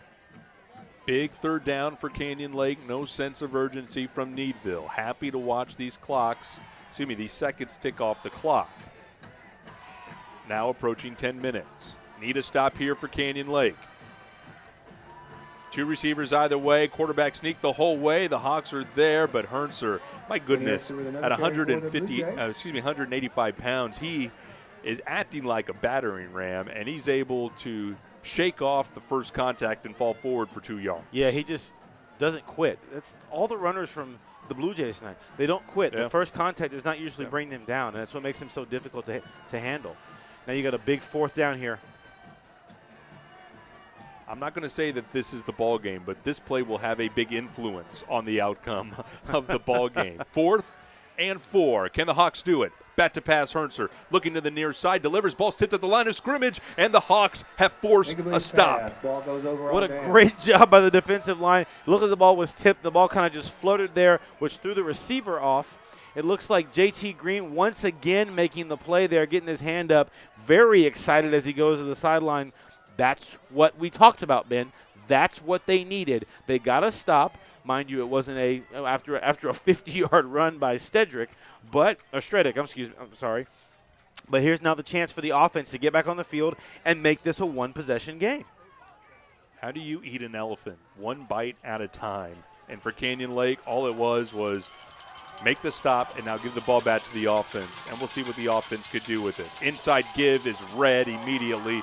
Chacon has nowhere to go. Xavier Lott, the junior defensive lineman, make an initial stop. Yeah, that play was just blown up from the beginning. They kind of keyed in on Chacon there in that little quick handoff they've been using tonight, and it had nowhere to go from the beginning of the play.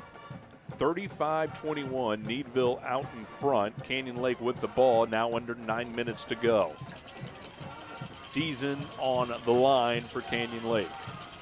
From their own 26, McMullen back to pass. Hit as he throws. Wide open receiver, and he overthrew him.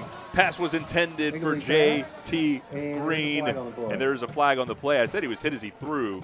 Let's see if this hit came late. I'm not sure if it's going to be a hold or a late hit because it's in the spot where it could be holding. It looks like they're backing up. Oh, my goodness. It would have wiped out even if he did hit J.T. Green in stride. But, Mike, we didn't mention this at all. You know, last year Ben Fuller, key on the quarterback position, throwing when they needed to throw the ball as a senior. The young sophomore coming in, he's only completed 50% of his passes, and he has not hit on a single pass tonight. Yeah. J.T. Green was wide open. And, you know, you're playing here in Cuero. You got a good team on the other side. I'll tell you this, Peyton McMullen's going to be a good one as he matures in this program. But the young sophomore will continue to have opportunities to make plays, and he just needs to make them. Number 56 of the offense. 15 yards penalty. We're going to replay second down. The 56 first unsportsmanlike of the contest.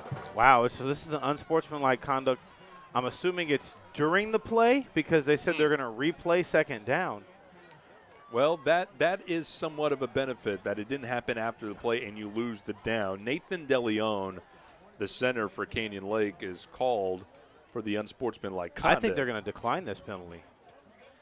Now, that would be interesting. Instead of making it a second down and 26 or so, or if my math was right there, I think so. They're going to take it, looks like. And that would be the indication. It would have been third down and 11. So those were your options if you're Coach Michael Giles for Needville. He elects to take that penalty. So second down, and you got to get to about Gonzalez in order to get to the first down. Basically. By my calculations. From their own 13-yard line. Send Lorette in motion from left to right. They set up a reverse. And a back pass to McMullen, who slings it downfield. And they convert. Chacon with the catch. What a play. My goodness. You know what? I don't think in all my years watching high school football, I've seen a double reverse, then flip back to the quarterback for a pass. Coach Drum, does he have a feed to our link to our feed? Because he's pulling them all out right now. What a great play. They picked up the first down on 2nd and 26. 1st and 10 from the 40. McMullen now rolling to his right, looking downfield. Fires the ball. Chacon with the catch at the 45. Starter step gets forward to the 48. Gain of 8 on first down. And, Mike, you know, sometimes when you call that trick play, a lot of stuff going on. McMullen doesn't have time to think. He just gets the ball and fires it down. The most accurate pass of the night. Now handoff to Lorette, who's got some running room across the 40. Trenton Lorette out in the open. 15, 10, 5, touchdown, Canyon Lake. We have a ball game, ladies and gentlemen. The Canyon Lake Hawks are awake and they are flying. What a great play. A delayed handoff for Lorette, bursting down the right side, and then he broke away from the defense. We are one kick away, Ben, from a one-touchdown game with still 8 minutes to go on the clock in the fourth quarter. Boy, how stupid do I sound? Because at the end of the third quarter, I said, would Canyon Lake even get the ball 3 times? But you've had the defense get Needville off the field quickly, and then the offense has been able to cash in for 2 quick touchdowns. And now Trenton Lorette, after that long touchdown run, will attempt this extra point. Kick out on the way, and those legs still have enough to push that ball through. 8 minutes, 9 seconds left to go in this ball game. Do not go anywhere. Our new score, Needville 35, Canyon Lake 28. This is the Hawks Network. Sunday, September 23rd. Don't miss the 911 two-night premiere event. Must be hard being a first responder. And if you missed a heart-pounding second of 911 Season 1, We have to get her to the hospital. watch it anytime on demand at Fox Now. The only way to survive the job is to find a way to cope with the ones that lose. But when you actually save someone, there is no better feeling in the world. I am gonna get you out of here, I swear on my life. 911, the two-night premiere event starts Sunday, September 23rd on Fox. Now, Mike Benson, the last time you and I did a game together was a playoff game, Smithson Valley versus Reagan, when two sophomore quarterbacks, Kellen Mond, who is now at Texas A&M, and Josh Atkins, who's now at New Mexico State University, played in that ball game. I do recall Smithson Valley using a hook and ladder in that play in order to get it to tie the ball game late. What we just saw, I think, might have eclipsed that. The double reverse pass back to McMullen, who fires it to Trenton Lorette as a gadget play to keep Canyon Lake in this ball game. I don't even know what you call that. I think Coach should give you some props and call that like the battle for Gonzalez. The ball's loose. It wasn't a onside kick. It was your normal high sky kick that happened during our conversation. Warnke, the return man, just fumbled it, and no setup of a return there. Happy just to get back on the ball, but Needville will take over 1st and 10 from their own 20-yard line. Yeah, you wonder if Needville has a little bit of nerves and jitters now. It's like, okay, we had a big lead. We thought this game was salted away, and it's like, oh, wait. Now we just almost fumbled the kick. We got to get together, guys. So this is your chance for Canyon Lake to make a play. Can they force that elusive turnover that they've been looking for tonight? Down by 7, but Needville has the ball with 8 minutes to go in this ball game. Handoff, Stredick goes up the middle, and Canyon Lake is there after a gain of 4. Big tackle there by Daniel Neal once again. Big-time playmaking from that outside linebacker position. Daniel Neal has come in with 3 tackles for a loss before the game, at 38 tackles. He has. We've called his number all night long. His name has just been in our mouths all night long. 2nd down and 6. Now from the 24, fake the handoff. Hernser, he'll try the left side, has some running room, got a good block across the 40. He's out in the open into Hawk territory and pushed out of bounds. The referee will have him marked out at the 48-yard line. Once again, Hernser gets out to the outside just to zone read. He keeps the ball for himself, takes it out to the left, and with that breakaway speed, he runs like a running back or a receiver down the sidelines. And another big play for Needville. Taking their time as the line is already set, but everybody looking to the near sideline for a play. Hernser, hand on his hips there after that long run, but he has a 1st down set up for the Blue Jays. Moving left to right, ball on the far hash. 2 receivers to the left, 2 to the right. Stredick, the running back to his left. They fake it to him. Hernser again will keep, and he'll fight his way across the 45 to the 43. Mike, they are really putting the ball game in the hands of Hernser down the stretch. Yeah, that's what you want to do when you have a senior like this. You put the ball in his hands, take us home, and they had him for maybe a 2-yard gain, but he still pushed forward to get 3 more yards out of that. 2nd down and 5. Ball resting at the Hawk 43. 3 receivers to the far side, 1 to the near. Stredick to the right of Hernser. They give it to Stredick out of the pistol, who fights his way forward, has enough for a Blue Jay 1st down across the 40 to the 35, finally brought down at the 34. Yeah, just another quick handoff to Stredick. I mean, where the ball's going on every play. It's going to Hernser, it's going to Stredick. They're not going to risk throwing another pass to stop the clock, but you don't know who's getting it, and you can't tackle them, and that's causing these big gains. Needville's offensive line is playing a pretty good ball game. There's been a lot of running room across the edges. The tackle's doing a good job.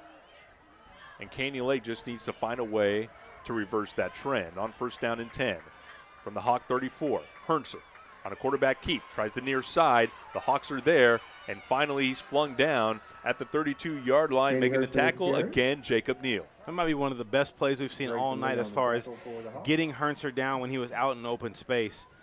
Typically there he makes a couple moves and gets down for 6 or 7 yards, but they held him to a 2-yard gain there. It's a 2nd and 8.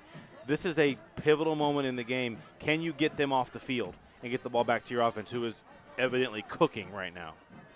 Under 6 minutes left to go in this ball game. A 7-point cushion for the Blue Jays. three receivers check that to the far side, one in the near.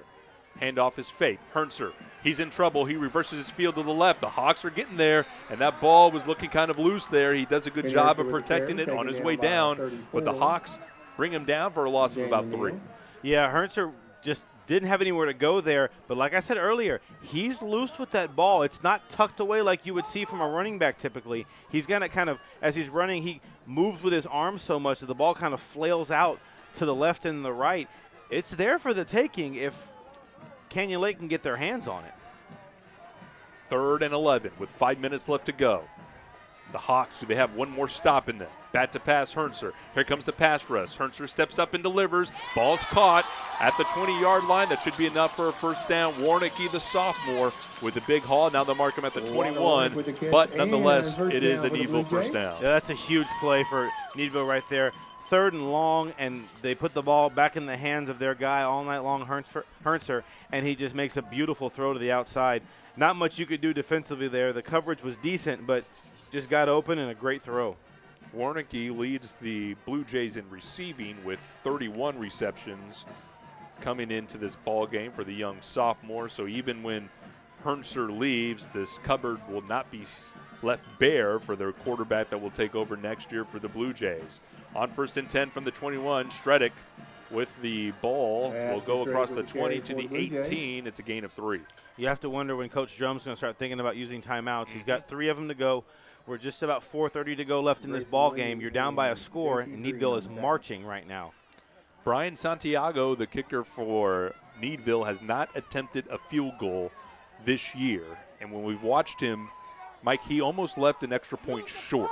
And this is a shaky kicker. So we all know it's going to be 4th down territory as this handoff is fake, and Hernser is dropped back for a loss of 2 back to the 20. Allow me to finish my thought. It's going to be, as Canyon Lake takes a timeout here, I think this is all playing into what I'm trying to say here. You could take the thought that Needville is going to try to extend this to a 10-point lead, which means they're going to make this a full – they're going to use all 4 downs here, and it's going to be 4th down no matter what, and they're going to go for it, in my opinion. Yeah, because they're not going to, like you said, they're not going to try the field goal. Obviously, they haven't done it all year long.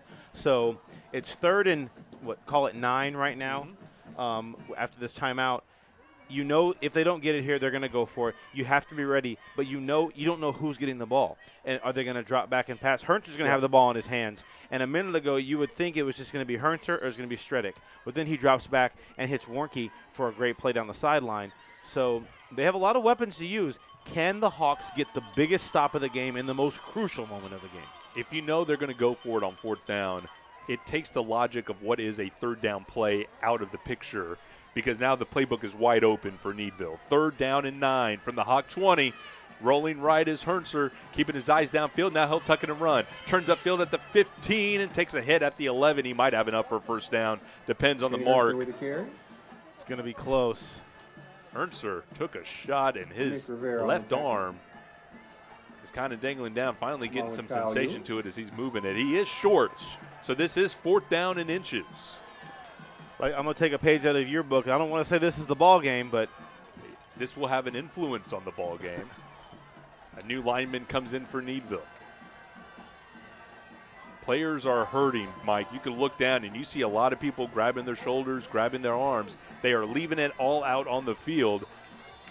And I think Mike Giles, the coach for Needville, saw that as well. There's 2 offensive linemen for Needville that are holding their elbows and their shoulders, wincing in pain.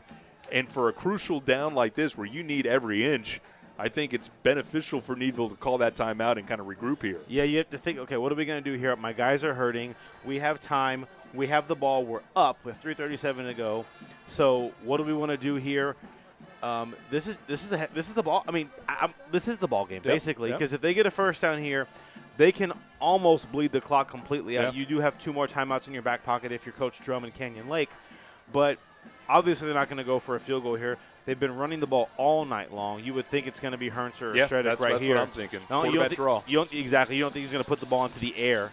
Quarterback draw or quarterback power. Either way, I don't think this ball, once it's snapped from the center, is going to leave the hands of Kenny Hernser, the 6'2", 185-pound senior quarterback. who is leaving it all out on the line. What a gutsy performance from this young man. And it looks like he's going to come out of this timeout under center, but now he backs up. It is 4th and 1. Handoff, Stredick up the middle. He's got a first down. Across the 10 to the 9. Stredick with the carry and a first down for the Bluejays. Just a great handoff up the middle, and he just found a hole and got through. And, you know, when everybody's thinking one way, you go the other. And I think everybody here thought that Hernser was going to keep it. So you give it to your star running back, the 3-star recruit, who still has another year in high school, but we'll see him on a Saturday before you know it. And this clock is running down now, approaching 3 minutes. Play clock down to 12. Hernser now approaching the line, shouting out orders to his offensive line. 1st and goal for Needville from the 9. Handoff Stredick. He'll try to bounce it to the left, makes a man miss. Spins back to the inside. The Hawks are pawing at it. Ashton Stredick with the carry. Falls forward to the 5, and it'll be 2nd down and goal. Charlie Drum takes a timeout. Yeah, you had to take a timeout there. You got 1 left now with just over 2:50 to go in the game. You're right, they have to paw at the ball. Both these runners, Hernser and Stredick, run with the ball a little loose. Stredick a little bit more secure, but you have to take your chances now. I mean, worst case scenario, you strip at it and it doesn't come out and they get into the end zone. Now you get the ball back at least. Maybe you can score quickly and kick onside, I guess. Obviously, you want to stop them and not let them have any points at all, but desperate times call for desperate measures. 2 minutes, 52 seconds left in this ball game. Needville 35, Canyon Lake 28. So no score here is good, although I'll remind our listeners, Brian Santiago, as he is warming up here on the sideline, has not attempted a field goal attempt this year, and he is 22 of 23 coming into tonight's ball game and 5 for 5 in extra points. Now, he has been shaky, but the closer you get to the goal line, Mike, the easier this becomes. It becomes more like an extra point, and perhaps Coach Giles a little bit more comfortable sending out his kicker from that range. But it is 2nd down and goal from the 5. Hernser rolling out to the right, looking for a place to cut back. The Hawks are trying to string it out. Hernser with a nice cut back is able to waltz into the end zone. Touchdown, Needville. Yeah, he was patient, waited for his blockers to get out there in front of him, and they just bullied their way into the end zone there. And the Blue Jays take another 2-score lead again. That is the 3rd touchdown run by Kenny Hernser tonight to go along with a 35-yard touchdown pass. He is responsible for 4 of the 6 Needville touchdowns. This kick on the way by Santiago is good. 2:45 left to go in this ball game, and Canyon Lake finds themselves down by a score of 42-28 here on the Hawks Network.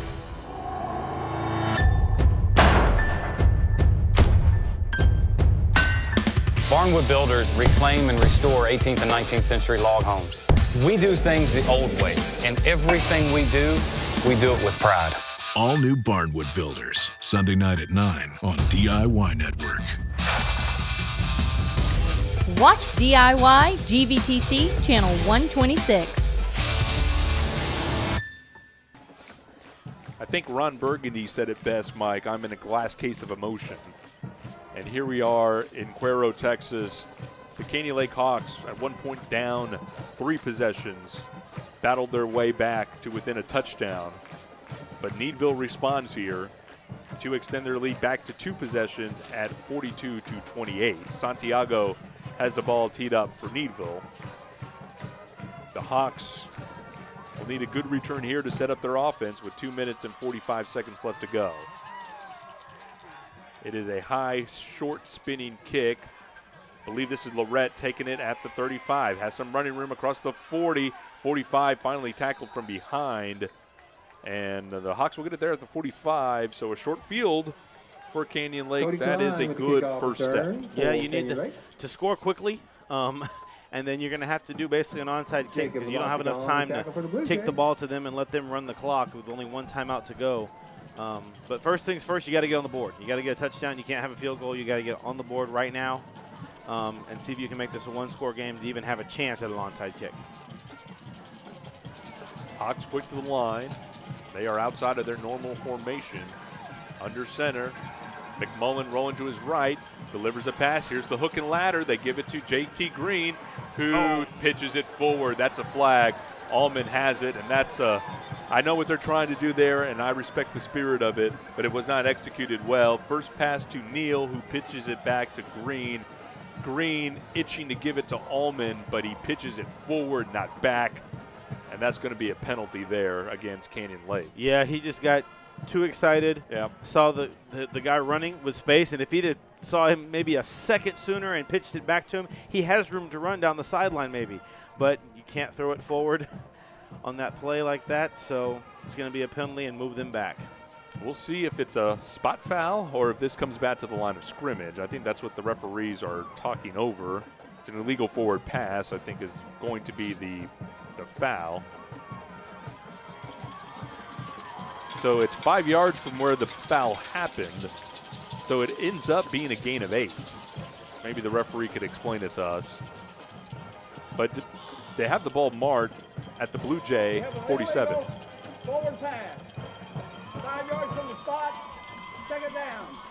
Could be worse. Could be worse. Could have been from the original line of scrimmage. It could have been from the line of scrimmage, loss of down, all that stuff that was bad. As it is, it's a gain of 8. Second down and 2 for Canyon Lake. Handoff, Allman up the middle. We haven't called his name in a while. I thought his forward progress had enough for a first down. They're going to spot him short. It'll be third down and 1. Yeah, and they have to move fast here. You don't have time to sit and wait for the play call to come in. You have to have these plays scripted as you can go. Back under center. Handoff is given. It's Chacon. He'll try the left side, trying to get his blockers set up. He's able to fall forward, gain of 3, enough for a Hawk first down. A clock will stop momentarily with 2 minutes and 1 second. Well, they're inside the 50. Substituting players right here. You got to have people getting in and off the field quickly, so you don't have time to waste here. Ticking now, approaching 1 minute and 50 seconds. To the line are the Hawks. In motion is Rivera from left to right. Bat to pass, McMullen. Takes a shot down the middle of the field, and that ball is intercepted.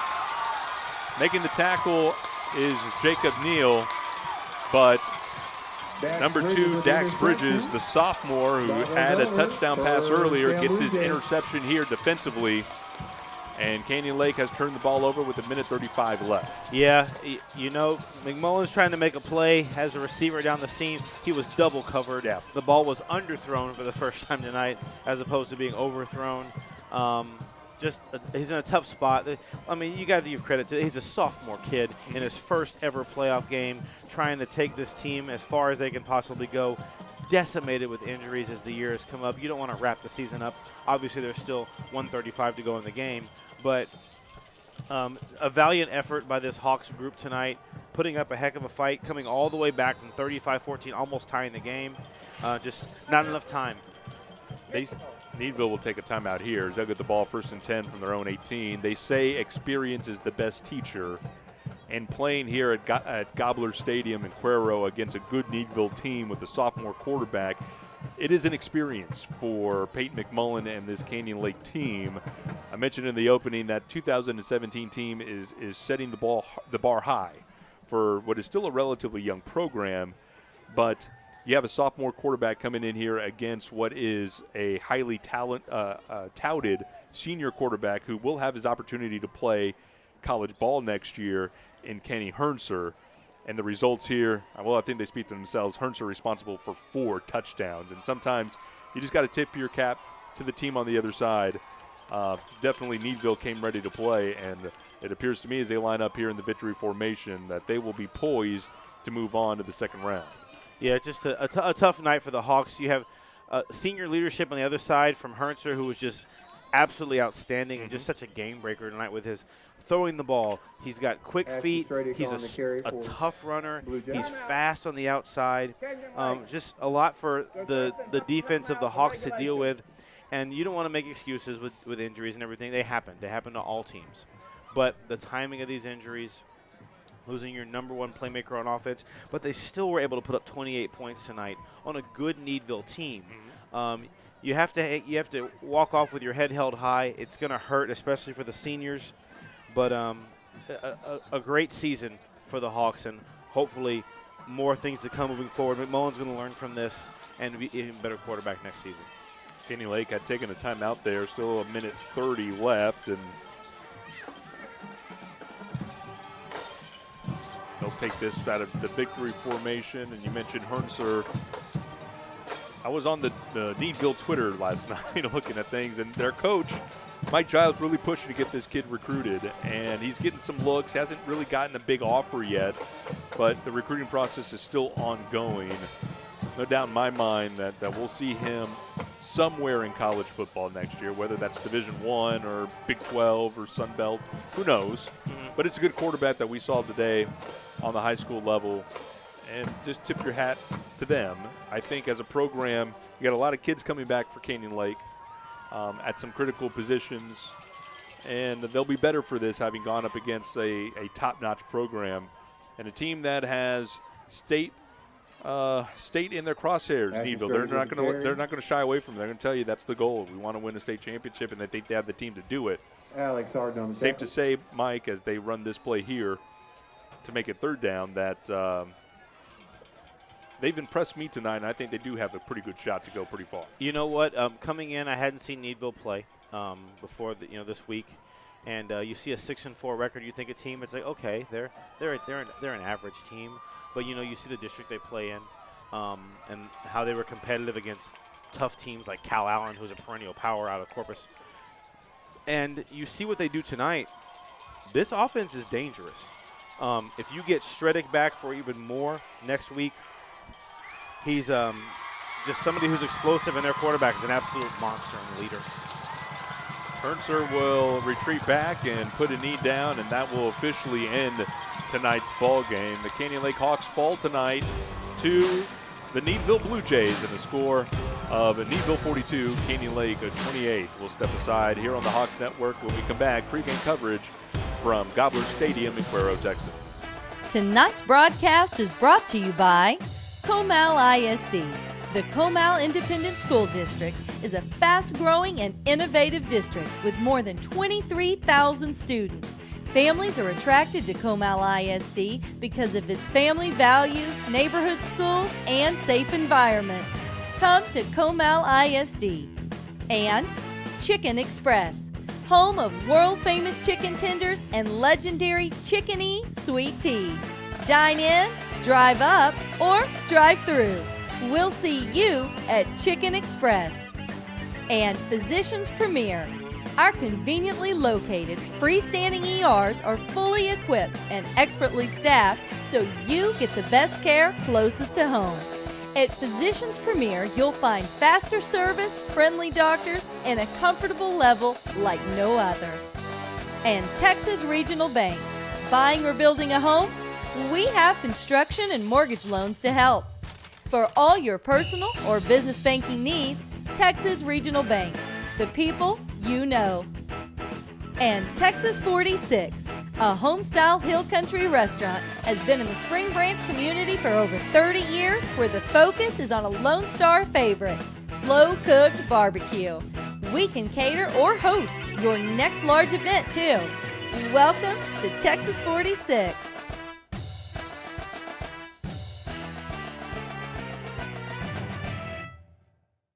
Tis the season of giving with projects left to do.